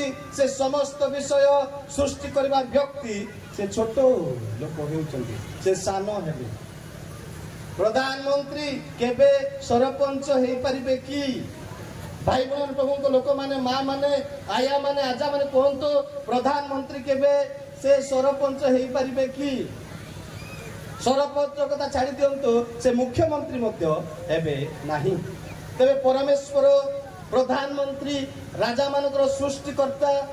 ପ୍ରିୟ ଭାଇ ମାନେ, ଏହି ବିଶ୍ୱ ବ୍ରହ୍ମାଣ୍ଡର ରକ୍ଷକ, ତ୍ରାଣକର୍ତ୍ତା ସେ ମାନବ ରୂପ ଧାରଣ କରୁଛନ୍ତି। ସେଇଟାକୁ ଖ୍ରୀଷ୍ଟମାସ ବୋଲି କୁହାଯାଏ। ସେଇ ଖ୍ରୀଷ୍ଟମାସ ପର୍ବକୁ ପ୍ରତିପାଳନ କରିବା ପାଇଁ ବାଲିଗୁଡା ପାଷ୍ଟର ଆସୋସିଏସନ ଆପଣମାନଙ୍କୁ ମତେ ଆହ୍ୱାନ କରିଛନ୍ତି। Hallelujah, hallelujah, hallelujah. ରାଜା ମାନଙ୍କ ରାଜା, ପ୍ରଭୁ ମାନଙ୍କର ପ୍ରଭୁ, ସ୍ୱର୍ଗର ପରମେଶ୍ୱର ଯାହାଙ୍କର ମୁଖର ବାକ୍ୟ ଦ୍ୱାରା ସମସ୍ତ ବିଷୟ ସୃଷ୍ଟ ହୋଇଅଛି, is becoming nothing। ସେ ଆପଣଙ୍କୁ ଶୂନ୍ୟ କଲେ। ସେ ଈଶ୍ୱର ରୂପୀ ମାନବ ରୂପ ଧାରଣ କଲେ, ଦାସ ହେଲେ। ତାପରେ ତୃତୀୟ ଷ୍ଟେଜ, ସେ ଦାସ ହେଲେ। ଦାସ ହେଇକି ପାପୀ ସଦୃଶ୍ୟ ହେଲେ। ସେଇଥିପାଇଁ କାଲବରୀ କ୍ରୁଶ ଉପରେ ତାଙ୍କୁ ଚଢାଗଲା। ସେ କୌଣସି ପାପ କଲେ ନାହିଁ ବୋଲି ପ୍ରଥମ ପିତର ପୁସ୍ତକରେ 2:21-22 ପଦରେ ଲେଖାଯାଇଛି। ପଢିବା ଦରକାର ନାହିଁ ଭାଇ ଭଉଣୀ ମାନେ। he didn't do ସେ ଗୋଟିଏ ମଧ୍ୟ କୌଣସି ପାପ କଲେ ନାହିଁ ତାଙ୍କଠାରେ ପାପର ଲେଶ ମାତ୍ର ନଥିଲା ବୋଲି ବାଇବେଲ ଅତି ସ୍ପଷ୍ଟ ଭାବେ ପ୍ରକାଶ କରୁଛି ହାଲେଲୁୟା ହାଲେଲୁୟା ହାଲେଲୁୟା କାହାକୁ ଈଶ୍ୱର ବୋଲି ମାନିବା ଆମେ ଯାହା ପାଖରେ ପାପର ଲେଶ ମାତ୍ର ନଥିଲା ତାଙ୍କୁ ମାନିବା ନା ଆଉ କାହାକୁ ମାନିବା ଭାଇ ଭଉଣୀ ପ୍ରଭୁଙ୍କ ଲୋକମାନେ ଆପଣ ଭାବନ୍ତୁ ଆପଣ ବିଚାର କରନ୍ତୁ ଯେ କାହାକୁ ଆପଣ ଆପଣଙ୍କ ଜୀବନରେ ନିଜର ତ୍ରାଣକର୍ତ୍ତା ଭାବରେ ଗ୍ରହଣ କରିବା ପାଇଁ ଚାହୁଁଛନ୍ତି କାହା ପାଖରେ ଐଶ୍ୱରିକ ଚରିତ୍ର ଈଶ୍ୱର ହେବାର ଯୋଗ୍ୟତା ସମୂହ ରହିଛି ଆପଣ ବିଚାର କରନ୍ତୁ ମୁଁ ସମାପ୍ତ କରିବି ଭାଇ ଭଉଣୀ ମାନେ ପ୍ରଭୁଙ୍କ ଲୋକମାନେ ପ୍ରଭୁଙ୍କର ଦାସଦାସୀ ମାନେ ପ୍ରିୟ ଭାଇ ଭଉଣୀ ପ୍ରଭୁଙ୍କ ଲୋକମାନେ ପ୍ରିୟ ଭାଇ ଭଉଣୀ ମାନେ ମୁଁ ଅଳ୍ପ ସମୟ ମଧ୍ୟରେ ସମାପ୍ତ କରିବା ପାଇଁ ଚାହୁଁଛି ଯେ ଯୀଶୁ ଖ୍ରୀଷ୍ଟ ଜଣେ ଆଶ୍ଚର୍ଯ୍ୟ ବ୍ୟକ୍ତିତ୍ୱ ଯୀଶୁ ଖ୍ରୀଷ୍ଟଙ୍କର ଜନ୍ମ ଆଶ୍ଚର୍ଯ୍ୟ ମନେ ରଖନ୍ତୁ ଯୀଶୁ ଖ୍ରୀଷ୍ଟଙ୍କର ଜନ୍ମ ଆଶ୍ଚର୍ଯ୍ୟ ମୁଁ ଆପଣଙ୍କ ଆଦି 3:15 ପଦ କହି ସାରିଛି ଯେ ପ୍ରଥମ ଭାବବାଣୀ ଯୀଶୁ ଖ୍ରୀଷ୍ଟଙ୍କ ସମ୍ପର୍କରେ ବାଇବେଲରେ ଆମେ ସେଇଠି ଦେଖୁଛୁ ପ୍ରିୟ ଭଉଣୀ ମାନେ ପ୍ରମୁଖ ଲୋକମାନେ ସେ ତୁମ୍ଭର ଓ ନାରୀ ମଧ୍ୟରେ ବୈର ଭାବ ଜନ୍ମେଇବେ ତୁମ୍ଭ ବଂଶ ନାରୀ ବଂଶ ବୋଲି କୁହାଯାଇଛି ପୃଥିବୀରେ ନାରୀର ବଂଶ କିଏ ଅଛି କି ଭାଇ ମାନେ ପୃଥିବୀରେ ଏପର୍ଯ୍ୟନ୍ତ ଆଦମଙ୍କ ଠାରୁ ଆରମ୍ଭ କରି ଏପର୍ଯ୍ୟନ୍ତ 4,000 କୋଟି ଲୋକ ଜନ୍ମଗ୍ରହଣ କରିଛନ୍ତି ହାଲେଲୁୟା ଆଦମଙ୍କ ଠାରୁ ଏପର୍ଯ୍ୟନ୍ତ କେତେ ଲୋକ ଜନ୍ମଗ୍ରହଣ କରିଛନ୍ତି 4,000 crores people are being born upon this surface of the world ଏ ଜଗତରେ 4,000 କୋଟି ଲୋକ ଜନ୍ମ ହେଇଛନ୍ତି ଜଣକୁ ଆପଣ ଦେଖାନ୍ତୁ ଇଏ ହେଉଛନ୍ତି ନାରୀର ବଂଶ ବୋଲି ଦେଖାନ୍ତୁ ଇଏ ଭଉଣୀ ନାରୀର ବଂଶ କିମ୍ବା ଏ ଭାଇ ନାରୀର ବଂଶ ବୋଲି ମତେ ଜଣକୁ ଦେଖାନ୍ତୁ ମୁଁ ପ୍ରଚାର କରିବାର ଛାଡ଼ିଦେବି ମୁଁ ପାଳକୀୟ କାର୍ଯ୍ୟ ଛାଡ଼ିଦେବି ଗୋଟେ ବେପାରୀ ହେବି ଭାଇ ଭଉଣୀ ପ୍ରଭୁଙ୍କ ଲୋକମାନେ ପୃଥିବୀରେ ଏ ଧରା ପୃଷ୍ଠରେ ଜଣେ ମାତ୍ର ନାରୀର ବଂଶ ସେ ଥିଲେ ଅଛନ୍ତି ଆମମାନଙ୍କ ସହିତ ଅଛନ୍ତି ସେ ହେଉଛନ୍ତି ପ୍ରଭୁ ଯୀଶୁ ଖ୍ରୀଷ୍ଟ ହାଲେଲୁୟା ସମସ୍ତେ ଉଚ୍ଚକର ଦେବା ଭାଇ ଭଉଣୀ ଗାଲାତୀୟ 4:4 ପଦରେ କାଳ ସମ୍ପୂର୍ଣ୍ଣ ହୁଅନ୍ତେ ଈଶ୍ୱର ଆପଣା ନିକଟରୁ ଆପଣାର ପ୍ରିୟ ପୁତ୍ରଙ୍କୁ ଜଗତ ମଧ୍ୟକୁ ପ୍ରେରଣ କଲେ ଆଉ ସେ କଣ ହେଲେ କୁହନ୍ତୁ ବେଶ ପିଲା କୁହନ୍ତୁ ଭଉଣୀ ମାନେ କହିବେ କଣ ହେଲେ ସେ ସ୍ତ୍ରୀ ଜାତ ହେଲେ ହାଲେଲୁୟା କାଳ ସମ୍ପୂର୍ଣ୍ଣ ହୁଅନ୍ତେ ପରମେଶ୍ୱର ଜଗିଲେ ଜଗିଲେ ଜଗିଲେ ଜଗିଲେ ଉପଦେଶକ 3 ଅଧ୍ୟାୟ 1-8 ପଦ ପର୍ଯ୍ୟନ୍ତ ସବୁ ବିଷୟ ପାଇଁ କାଳ ଅଛି ଜନ୍ମ ନେବାର ସମୟ ଅଛି ଭାଇ ଭଉଣୀ ମାନେ ମରିବାର ସମୟ ରହିଛି ବିବାହ କରିବାର ସମୟ ରହିଛି ଆନନ୍ଦ କରିବାର ସମୟ ରହିଛି ମରିବାର ସମୟ ରହିଛି ସବୁ ବିଷୟ ପାଇଁ ପରମେଶ୍ୱରଙ୍କର ନିର୍ଦ୍ଧାରିତ ସମୟ ସେ ନିରୂପଣ କରିଛନ୍ତି ହାଲେଲୁୟା ହାଲେଲୁୟା ହାଲେଲୁୟା ଗାଲାତୀୟ 4:4 କାଳ ସମ୍ପୂର୍ଣ୍ଣ ହୁଅନ୍ତେ when the fullness of time came God sent his only begotten son to the world hallelujah hallelujah ପରମେଶ୍ୱର ଜଗିଲେ ପରିତ୍ରାଣର କାର୍ଯ୍ୟ କେତେବେଳେ କରିବାକୁ ପଡ଼ିବ ମେମ୍ରାକୁ ମାନବ ରୂପ ଧାରଣ କରିବାକୁ ପଡ଼ିବ ଲୋଗୋସ୍ ମାନବ ରୂପ ଧାରଣ କରିବାକୁ ପଡ଼ିବ ଲୋଗୋସ୍ ସେ ଈଶ୍ୱର ରୂପୀ ହେଲେ ହେ ମନୁଷ୍ୟ ହେବେ ଆପଣଙ୍କୁ ଶୂନ୍ୟ କରିବେ ମୁଁ ଏ କଥା କହିନି ଆପଣଙ୍କୁ ଶୂନ୍ୟ ସେ କଲେ ତାର ଅର୍ଥ କଣ ଅର୍ଥାତ ଐଶ୍ୱରିକ ଚରିତ୍ର ଐଶ୍ୱରିକ ଅଧିକାର ତାଙ୍କ ପାଖରେ ଯେଉଁ ସମସ୍ତ ଅଧିକାର ଥିଲା ସେ ବ୍ୟବହାର କିଛି ସମୟ ପାଇଁ କଲେ ନାହିଁ ଯେତେବେଳେ ତାଙ୍କୁ ବିଭିନ୍ନ ଭାବରେ ବିତୃଷ୍ଣା କରାଯାଉଥିଲା ପରିହାସ କରାଯାଉଥିଲା ତାଙ୍କ ଗାଲରେ ଚାପଡ଼ା ମରାଯାଉଥିଲା ଯୀଶୁ ଖ୍ରୀଷ୍ଟ ଚାହିଁଲେ ଅୟୁତ ଦୂତମାନଙ୍କୁ ଡାକି ପାରିଥାନ୍ତେ ଯୀଶୁ ଖ୍ରୀଷ୍ଟ ଚାହିଁଲେ ମିଖାଏଲ ଦୂତକୁ ସେ ଆଦେଶ ଦେଇପାରିଥାନ୍ତେ ସମସ୍ତଙ୍କୁ ସଂହାର କରିବା ପାଇଁ କିନ୍ତୁ ସେ କଣ କଲେ ଆପଣଙ୍କୁ ଶୂନ୍ୟ ଅର୍ଥାତ୍ ଆପଣର ଅଧିକାରକୁ ଆପଣର ସେ ପରମେଶ୍ୱର ଦତ୍ତ ଅଧିକାର ପରମେଶ୍ୱରଙ୍କର ଗୁଣ ସମୂହକୁ କିଛି ସମୟ ପର୍ଯ୍ୟନ୍ତ 33 ବର୍ଷ ପର୍ଯ୍ୟନ୍ତ ସେ ବ୍ୟବହାର କରୁନାହାନ୍ତି। Hallelujah hallelujah. ଆପଣଙ୍କୁ ଶୂନ୍ୟ କଲେ କାହିଁକି? ଦେଶ ଫିଲାପ କରିବା ପାଇଁ, ଆପଣମାନଙ୍କର ମୋର ପରିତ୍ରାଣର କାର୍ଯ୍ୟକୁ ସମ୍ପାଦନ କରିବା ପାଇଁ ସେ ନିଜକୁ ନ୍ୟୁନ କରିବାକୁ ପଡ଼ିବ, ନ୍ୟୁନ ହେବାକୁ ବାଧ୍ୟ। ପ୍ରିୟ ଭାଇ ଭଉଣୀ ମାନେ, ବାପା ମା, ପ୍ରଭୁଙ୍କ ଲୋକମାନେ, ବାଲିଗୁଡ଼ା ଅଞ୍ଚଳରେ ରହି ପ୍ରଭୁଙ୍କର ସେବା କରୁଥିବା ଭାଇ ଭଉଣୀ ମାନେ, ପ୍ରଭୁ ଯୀଶୁ ଖ୍ରୀଷ୍ଟଙ୍କର ପବିତ୍ର ରକ୍ତରେ ପ୍ରୀତ ମଣ୍ଡଳୀ, ଯୀଶୁ ଖ୍ରୀଷ୍ଟ ସେ ଆଉ ନାରୀର ବଂଶ ଆପଣଙ୍କୁ ଶୂନ୍ୟ କଲେ, ଜଗତ ମଧ୍ୟକୁ ଆସିଲେ। ଏଇଟା ହଉଛି ବାସ୍ତବ ଖ୍ରୀଷ୍ଟିଆନ, ବାସ୍ତବ ଖ୍ରୀଷ୍ଟମାସ। ବାକ୍ୟ ଦେହବନ୍ତ ହେଲେ, ମେମ୍ବୁରା ଦେହବନ୍ତ ହେଲେ। ଖ୍ରୀଷ୍ଟ ପୁରାତନ ନିୟମର ଅଭିଷିକ୍ତ ବ୍ୟକ୍ତି, ଯାହାକୁ ପୁରାତନ ନିୟମରେ ଅଭିଷିକ୍ତ କରି ଗୁପ୍ତ ଭାବରେ ପରମେଶ୍ୱର ରଖିଥିଲେ, ସେଇ ଅଭିଷିକ୍ତ ବ୍ୟକ୍ତି ନୂତନ ନିୟମରେ ଯୀଶୁ ହେଉଛନ୍ତି। ଗାବ୍ରିଏଲ ଦୂତ ମରିୟମକୁ କଣ କହିଲେ? ମାଥ୍ୟୁ 1 ଅଧ୍ୟାୟରେ, ଗୋ ମରିୟମ, ତୁମେ ଗର୍ଭବତୀ ହୋଇ ଏକ ପୁତ୍ର ପ୍ରସବ କରିବ, ଆଉ ତାର ନାମ କଣ ଦବ? ଯୀଶୁ। ତାର ନାମ କଣ ଦବ? ଯୀଶୁ। Hallelujah hallelujah. ପ୍ରିୟ ଭାଇ ଭଉଣୀ ମାନେ, ପ୍ରଭୁଙ୍କ ଲୋକମାନେ, ପ୍ରଭୁଙ୍କ ଦାସ ଦାସୀ ମାନେ, ଆମେ ଜାଣିବା ଆବଶ୍ୟକ ରହିଛି ସେ ଆପଣଙ୍କ ଶୂନ୍ୟ କବି ସେ ଖ୍ରୀଷ୍ଟମାସ କୁ କଣ କରିବା ପାଇଁ? ଏକ ଅର୍ଥ ଦେବା ପାଇଁ, ଭାବ ପ୍ରକାଶ କରିବା ପାଇଁ, ମନୁଷ୍ୟ ଜାତିର ସେଇ ଯୋଉ ପାପ କ୍ଷମା କରିବା ପାଇଁ, ମନୁଷ୍ୟ ଜାତିର ମୁକ୍ତିର କାର୍ଯ୍ୟକୁ ସମ୍ପାଦନ କରିବା ପାଇଁ ସେ ମେମ୍ରା ଅଭିଷିକ୍ତ ବ୍ୟକ୍ତି ପୁରାତନ ନିୟମର ଖ୍ରୀଷ୍ଟ ଦେହବନ୍ତ ହେଇ ଯୀଶୁ ଖ୍ରୀଷ୍ଟ ହେଲେ, ମାନବ ରୂପ ଧାରଣ କଲେ। ସମସ୍ତେ କହିବା ହାଲେଲୁୟା ହାଲେଲୁୟା ହାଲେଲୁୟା ହାଲେଲୁୟା। ପ୍ରିୟ ଭାଇ ଭଉଣୀ ମାନେ, ପ୍ରଭୁଙ୍କ ଲୋକମାନେ, ଏବଂ ସେ କଣ ହେଲେ ନା ବ୍ୟବସ୍ଥା ସଫଳ କଲେ। ମାଥ୍ୟୁ 5:17 ପଦରେ ଲେଖାଯାଇଛି ଯେ ମୁଁ ବ୍ୟବସ୍ଥା ଲୋପ କରିବାକୁ ଆସିନାହିଁ, ବ୍ୟବସ୍ଥାର ପ୍ରତ୍ୟେକ ବିନ୍ଦୁ ସଫଳ କରିବା ପାଇଁ ଆସିଅଛି। ଅର୍ଥାତ୍ ପୁରାତନ ନିୟମରେ ଯେଉଁ ଭବିଷ୍ୟତ ବକ୍ତା ମାନେ ସେମାନେ ପବିତ୍ର ଆତ୍ମାରେ ପରିପୂର୍ଣ୍ଣ ହେଇ ଲେଖିଥିଲେ, ମତେ ସେଇଥିପାଇଁ ପଠାଯାଇଛି, ମତେ ସଫଳ କରିବା ପାଇଁ ପଠାଯାଇଛି। ହାଲେଲୁୟା। ସେ ପୁରାତନ ନିୟମର ଧର୍ମଶାସ୍ତ୍ରର ସମସ୍ତ ବାକ୍ୟକୁ ସଫଳ କରୁଛନ୍ତି। ସେଇଟା ହଉଛି ବାସ୍ତବ ଖ୍ରୀଷ୍ଟମାସ।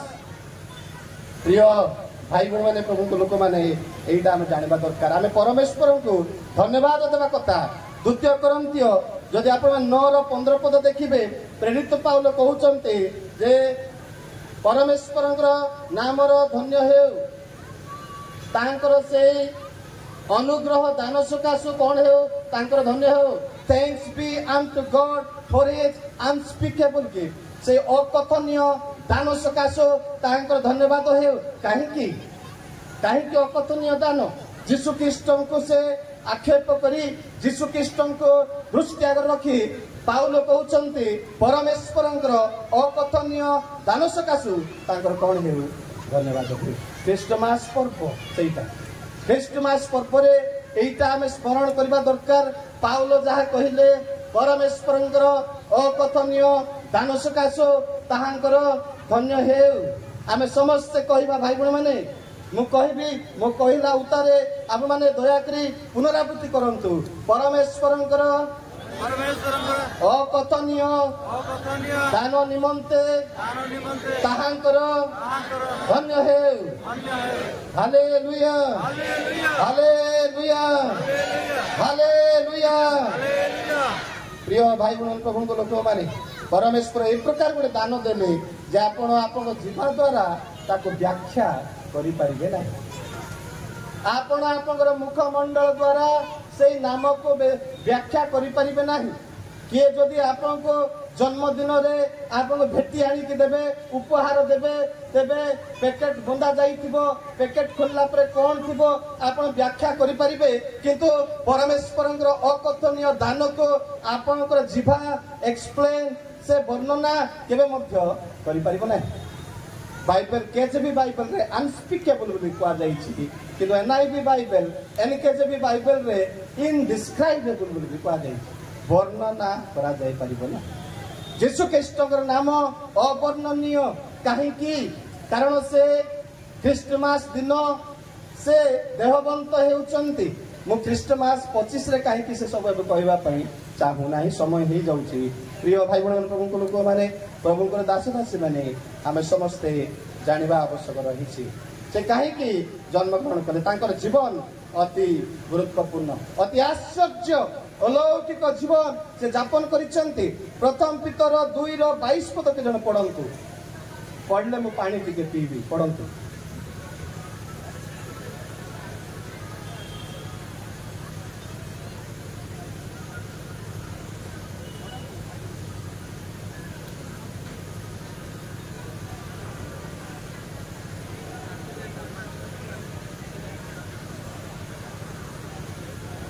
हाँ मु पढ़ी दौचे से कौनसी पाप कले नहीं कियो बा ताहांको मुखरे कौनसी छल कथा नथिला हालेलुया हालेलुया से कौनसी पाप कले नहीं जिसाय 53 रो 9 पद रे लिखा जाईछि प्रिय भाई मन प्रथम पितर 1 रो 9 पद रे कहा जाईछि एवरी 9 रो 14 पद रे कहा जाईछि से कौनसी पाप कले नहीं मते जण को देखांतु जन को देखांतु मु लोक मान को कथा कहू नाही जने प्रिय भाई बहन प्रभु को लोक माने जने भगवान को मते देखांतु जहां को विषय रे कहा जाइथिबो जे ये कोनोसी पाप करि नाहंती प्लीज शो मी भाई बहन तुम देखांतु मु क्रिश्चियन धर्म छाडी देबी मु ए प्रकार कथा केबे कुहे नाही आज कहूची अपन से कोनोसी पाप कले नाही हालेलुया हालेलुया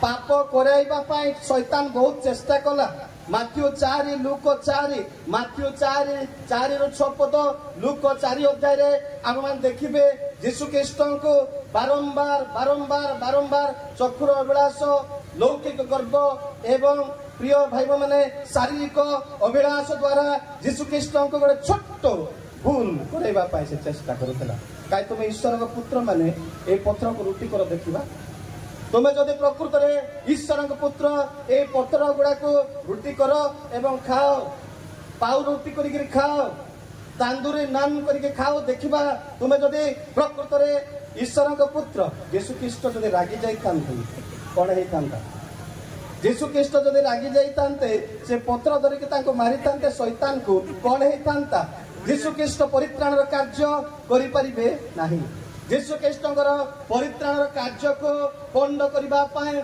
शैतान से चेष्टा करके आसुथिला प्रिय भाई बहन प्रकाशित 12 अध्याय 1 रो 4 पद पर्यंत शैतान से जन्म नौकिना तांको ग्रास करबा पाए चेष्टा करुथिला एक लोहित वर्णर प्रकांड सर्प सूर्य परिहिता स्त्री शिशु को जन्म देवा मात्रे ग्रास करी जीर्ण करबा पाए से चेष्टा करुथिला करि पारला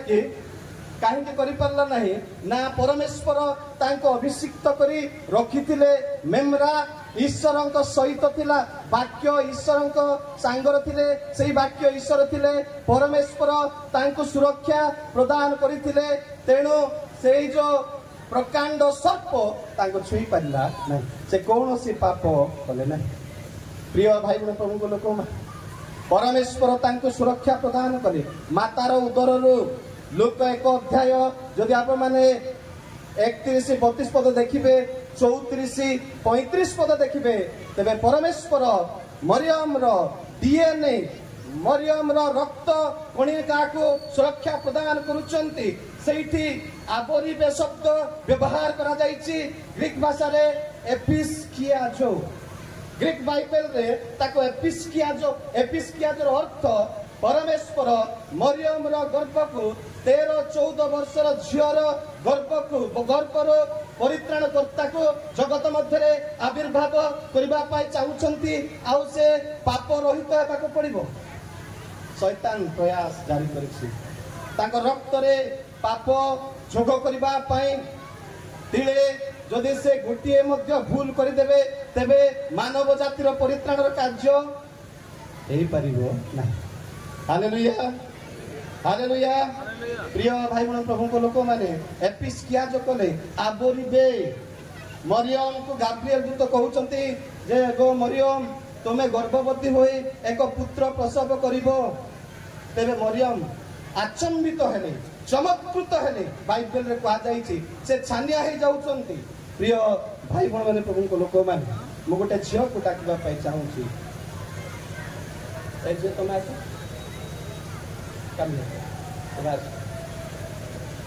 ମୁଁ ଆଉ 5 ମିନିଟରେ ସାରୁଛି ଶୀଘ୍ର ଉପରକୁ ଆସ।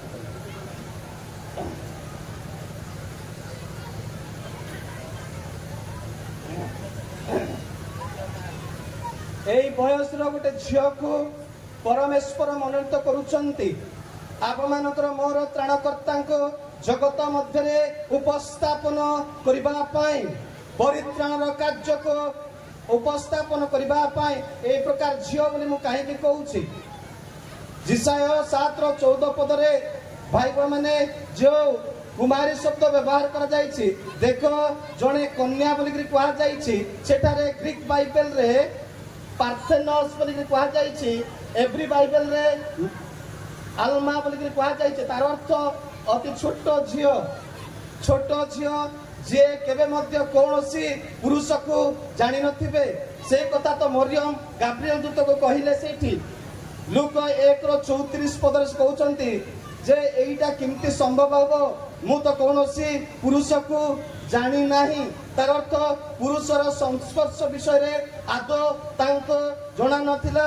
ଏକ ପବିତ୍ର ଝିଅ ବାଳିକାଙ୍କୁ ପରମେଶ୍ୱର ମନୋନୀତ କରୁଛନ୍ତି ଅଭିଷିକ୍ତ କାର୍ଯ୍ୟକୁ କାଲବରୀ କ୍ରୁଶ ଉପରେ ସମ୍ପାଦନ କରିବା ପାଇଁ। Hallelujah hallelujah hallelujah. ଯାଅ ଭଉଣୀ ଥ୍ୟାଙ୍କ ୟୁ। ସେଇଟାକୁ କୁମାରୀ ଶବ୍ଦ ବ୍ୟବହାର କରାଯାଇଛି ପାର୍ଥେନସ୍ ମାନେ ଭାଇ ମାନେ ପୁଅ ଝିଅ ମାନେ ଜଣାଶୁଣା ହେଲା ପରେ ତାଙ୍କୁ କେବେ ପାର୍ଥେନସ୍ ବୋଲିକି କୁହାଯାଇ ପାରିବ ନାହିଁ, ତାଙ୍କୁ କୁମାରୀ ବୋଲିକି କୁହାଯାଇ ପାରିବ ନାହିଁ। କିନ୍ତୁ ଗାବ୍ରିଏଲ ଦୂତଙ୍କୁ ପରମେଶ୍ୱର କହୁଛନ୍ତି ଯେ ତୁମେ ଯାଇକି କୁହ ଆଉ ମରିୟମକୁ କୁହ ସେ 14 ବର୍ଷ ଝିଅକୁ ଯାଇକି କୁହ ଯେ ସେ ଗର୍ଭବତୀ ହେବେ। ଆଶ୍ଚମ୍ବିତ ହେଲେ ସେ ଆଶ୍ଚର୍ଯ୍ୟାନ୍ୱିତ ହେଉଛନ୍ତି, ଛାନିଆ ହେଇଯାଉଛନ୍ତି, ଅବାକ୍ ହେଇଗଲେ ଯେ ଏହା କିପରି ସମ୍ଭବ। ଯାହା ମନୁଷ୍ୟର ଅସାଧ୍ୟ ତାହା ପରମେଶ୍ୱରଙ୍କର ସାଧ୍ୟ। ହାଲେଲୁୟା। ମା ମାନେ କୁହନ୍ତୁ ଯାହା ମନୁଷ୍ୟର ଅସାଧ୍ୟ ତାହା ପରମେଶ୍ୱରଙ୍କର। ଜୋର ସେ କୁହନ୍ତୁ ଯାହା ମନୁଷ୍ୟର ଅସାଧ୍ୟ ତାହା ପରମେଶ୍ୱରଙ୍କର ସାଧ୍ୟ। ପରମେଶ୍ୱର କରିପାରିବେ।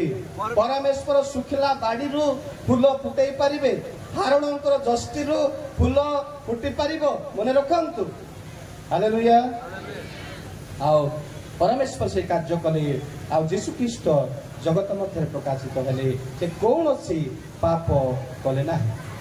ଗୋଟିଏ ବିଷୟ କାହିଁକି ପ୍ରଭୁ ଯୀଶୁ ଖ୍ରୀଷ୍ଟ ଜଗତକୁ ଆସିଲେ ତାଙ୍କର ମିଶନ ମଧ୍ୟ ଆଶ୍ଚର୍ଯ୍ୟ ଥିଲା ଯେ ଆପଣମାନଙ୍କର ମୋର ପାପର ପ୍ରାୟଶ୍ଚିତ କାର୍ଯ୍ୟ କରିବା ପାଇଁ ଜଗତ ମଧ୍ୟକୁ ସେ ଆସିଥିଲେ। ମାର୍କ 10:45 ପଦରେ କାରଣ ମନୁଷ୍ୟ ପୁତ୍ର ମଧ୍ୟ ସେବା ପାଇବାକୁ ଆସିନାହାନ୍ତି ମାତ୍ର ସେବା କରିବାକୁ ଓ ଅନେକଙ୍କ ନିମନ୍ତେ ମୁକ୍ତିର ମୂଲ୍ୟ ଦେବା ନିମନ୍ତେ ଆସିଛନ୍ତି। ମନୁଷ୍ୟ ପୁତ୍ର କାହିଁକି ଆସିଲେ? ସେବା ପାଇବା ପାଇଁ ଆସିଲେ କି? सेवा पाइबा ପାଇଁ ଆସିଲେ କି? ମୁଁ ପ୍ରଭୁ ମୋତେ ସେବା କର, ମୋତେ ସମସ୍ତେ କ'ଣ କର ପ୍ରଣାମ କର, ମୋତେ ସମସ୍ତେ ଆତିଥ୍ୟ ସତ୍କାର କର, ମୋତେ ସମସ୍ତେ ସମ୍ମାନ ପ୍ରଦାନ କର। ଏଇଟା ଯୀଶୁ ଖ୍ରୀଷ୍ଟଙ୍କର ଆସିବାର ତାତ୍ପର୍ଯ୍ୟ ନଥିଲା। ମନୁଷ୍ୟ ପୁତ୍ର ଅନ୍ୟମାନଙ୍କ ସେବା କରିବା ପାଇଁ ଅନ୍ୟମାନଙ୍କ ନିମନ୍ତେ ଆପଣାର ଜୀବନ ଦାନ କରି ମୁକ୍ତିର ମୂଲ୍ୟ ପ୍ରଦାନ କରିବା ପାଇଁ ଜଗତ ମଧ୍ୟକୁ ଆସିଥିଲେ। Hallelujah hallelujah. ପ୍ରିୟ ଭାଇ ଭଉଣୀ ପ୍ରଭୁଙ୍କ ଲୋକମାନେ ମୁଁ ବେଶୀ କହିବା ପାଇଁ ଚାହୁଁ ନାହିଁ। ଦ୍ୱିତୀୟ ବିଷୟ ଯେ ପରମେଶ୍ୱରଙ୍କ ସହିତ ଆମମାନଙ୍କ ଶତ୍ରୁତା ଥିଲା। ମନୁଷ୍ୟ ଏବଂ ପରମେଶ୍ୱରଙ୍କ ମଧ୍ୟରେ ଏକ ବିବାଦ ଥିଲା, ଶତ୍ରୁତା ଥିଲା। Jesus came, God sent his son so that he can reconcile us back to God. ପରମେଶ୍ୱରଙ୍କ ସହିତ ଆମମାନଙ୍କୁ ପୁନର୍ମିଳନ କରିବା ପାଇଁ, ପୁନରୁଦ୍ଧାର କରିବା ପାଇଁ ଯୀଶୁ ଖ୍ରୀଷ୍ଟ ଆସିଲେ। Hallelujah hallelujah. ଯଦି ଆପଣମାନେ ଦେଖିବେ ଭାଇ ମାନେ 2 Corinthians 5:19 ଲେଖା ଯାଇଛି, ଈଶ୍ୱର ଖ୍ରୀଷ୍ଟଙ୍କ ଠାରେ ଜଗତକୁ ଆପଣା ସହିତ ସମ୍ମିଳନ କରିଅଛନ୍ତି। ଈଶ୍ୱର କ'ଣ କଲେ? କାହା ଦ୍ୱାରା ଜଗତକୁ ତାଙ୍କ ସହିତ ସମ୍ମିଳନ କଲେ? ଯୀଶୁଖ୍ରୀଷ୍ଟ ସେ ମଧ୍ୟସ୍ଥ ହେଲେ। ତିମୋଥୀ ପୁସ୍ତକ ଲେଖା ଯାଇଛି ଯେ ମନୁଷ୍ୟ ଏବଂ ଈଶ୍ୱର ମଧ୍ୟରେ ଏକମାତ୍ର ମଧ୍ୟସ୍ଥ ଅଛନ୍ତି, ସେ ହେଉଛନ୍ତି ଖ୍ରୀଷ୍ଟ ପ୍ରଭୁ। Hallelujah, hallelujah. ଯୀଶୁଖ୍ରୀଷ୍ଟ ଆପଣମାନଙ୍କର ମୋର ମଧ୍ୟସ୍ଥ ହେଲେ। ଆମେ ସିଧା ପରମେଶ୍ୱର ନିକଟକୁ ଯାଇପାରୁନଥିଲୁ। ପରମେଶ୍ୱରଙ୍କ ସହିତ କଥାବାର୍ତ୍ତା କରିବା ପାଇଁ, ଆବା ପିତା ବୋଲି ସମ୍ବୋଧନ କରିବା ପାଇଁ ଆମମାନଙ୍କ ସାହସ ନଥିଲା। ଆଉ ଜଣେ ମଧ୍ୟସ୍ଥର ଆବଶ୍ୟକ ଥିଲା।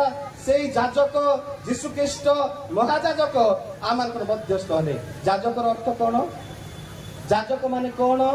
ଯେ କ'ଣ କରନ୍ତି ନା ମନୁଷ୍ୟ ତରଫରୁ ପରମେଶ୍ୱରଙ୍କ ସହିତ କଥାବାର୍ତ୍ତା କରନ୍ତି, ସେ ହେଉଛନ୍ତି ଯାଜକ। ଭବିଷ୍ୟତ ବକ୍ତା କିଏ?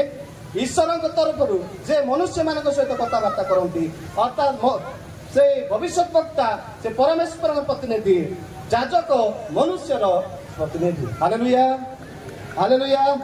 ସେ ଆମମାନଙ୍କର ମହାଯାଜକ ହେଲେ। ଏପ୍ରି 10 ଅଧ୍ୟାୟରେ ଅତି ସ୍ପଷ୍ଟ ଭାବରେ ଲେଖା ଯାଇଛି। ଭାଇ ଭଉଣୀ ପ୍ରଭୁଙ୍କ ଲୋକମାନେ ସେ ଆମମାନଙ୍କର ମହାଯାଜକ ହେଲେ। ଏପ୍ରି 4 ଅଧ୍ୟାୟର 14, 15, 16 ପଦ ଦେଖିବେ, ତେବେ ଆମମାନଙ୍କର ଏ ପ୍ରକାର ମହାଯାଜକ ଅସମର୍ଥ ମହାଯାଜକ ନାହାନ୍ତି ବୋଲି ଲେଖାଯାଇଛି। ଆମର ଯୀଶୁଖ୍ରୀଷ୍ଟ ସେ ସମର୍ଥ ମହାଯାଜକ। ଆମମାନଙ୍କର ପରିତ୍ରାଣର କାର୍ଯ୍ୟ, ମୋର ପରିତ୍ରାଣର କାର୍ଯ୍ୟ ସମ୍ପାଦନ କରିବା ପାଇଁ ସେ ସମର୍ଥ। ପୁରାତନ ନିୟମର ଯାଜକ ମାନେ ସେମାନେ ସମ୍ପୂର୍ଣ୍ଣ କାର୍ଯ୍ୟ କରିପାରିଲେ ନାହିଁ। ଆଜି ଗୋଟେ ବଳି ଦେଲା ପରେ ଆଉ ଥରେ ସେ ଲୋକ ଆଉ ଗୋଟେ ବୋଦା ଆସନ୍ତା ବର୍ଷକୁ ଆଣିବାକୁ ପଡ଼ିବ। ଆଜି ସେ ବଳି ଦେଲା ପରେ ଆଉ ଆସନ୍ତା ବର୍ଷକୁ ଆଉ ଗୋଟେ ବୋଦା ନହେଲେ କଳା କୁକୁଡ଼ା ଆଣିବାକୁ ପଡ଼ିବ। ପୁରାତନ ନିୟମର ଯାଜକ ମାନେ ସେମାନେ କାର୍ଯ୍ୟକୁ କେବେ ସମାପ୍ତ କରିପାରିନଥିଲେ। ସେଇଥିପାଇଁ ସେ କାର୍ଯ୍ୟ ସମାପ୍ତ କଲା ଉତ୍ତାରେ ପିତାଙ୍କର ଦକ୍ଷିଣ ପାର୍ଶ୍ୱରେ ଉପବେଶନ କରିଅଛନ୍ତି ବୋଲି ଲେଖାଯାଇଛି। Hallelujah, hallelujah. ପ୍ରିୟ ଭାଇ ଭଉଣୀ ପ୍ରଭୁଙ୍କ ଲୋକମାନେ ସେ ଆମମାନଙ୍କର ପାପର ପ୍ରାୟଶ୍ଚିତ କରିବା ପାଇଁ ଆସିଲେ। ଦ୍ୱିତୀୟ ବିଷୟ ହେଲା ଈଶ୍ୱରଙ୍କ ସହିତ ଆମେ ଶତ୍ରୁ ଥିଲୁ। ବାଇବେଲରେ ଲେଖାଯାଇଛି ଭାଇ ଭଉଣୀମାନେ କଲସ୍ୟ 1:21 ପଦରେ ପାପ ସକାଶୁ ଆମେମାନେ ଈଶ୍ୱରଙ୍କ ଶତ୍ରୁ ଥିଲୁ ବୋଲି କୁହାଯାଇଛି। ଜିସାୟ 53:6 ଗୀତ ସଂହିତା 119:176 ପଦରେ କୁହାଯାଇଛି ଆମ୍ଭେମାନେ ଈଶ୍ୱରଙ୍କ ଠାରୁ ଅତି ଦୂରକୁ ଚାଲି ଯାଇଥିଲୁ। ତେଣୁ ସେମାନଙ୍କୁ ପୁନର୍ମିଳନ କରିବା ପାଇଁ ଜଗତ ମଧ୍ୟକୁ ଆସିଲେ।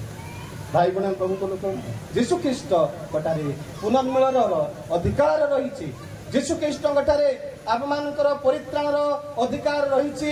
ସେ ଅଭିଷିକ୍ତ ସେଇଥିପାଇଁ ହେଲେ ବାକ୍ୟ ଦେହବନ୍ତ ହୋଇ ଏକ କୁମାରୀର ଗର୍ଭ ଦ୍ୱାରା ଜଗତ ମଧ୍ୟରେ ସେ ପରିପ୍ରକାଶ ହେଲେ, ପରିତ୍ରାଣର କାର୍ଯ୍ୟକ ସମ୍ପାଦନ କଲେ। ସେଇଟା ଖ୍ରୀଷ୍ଟମାସ।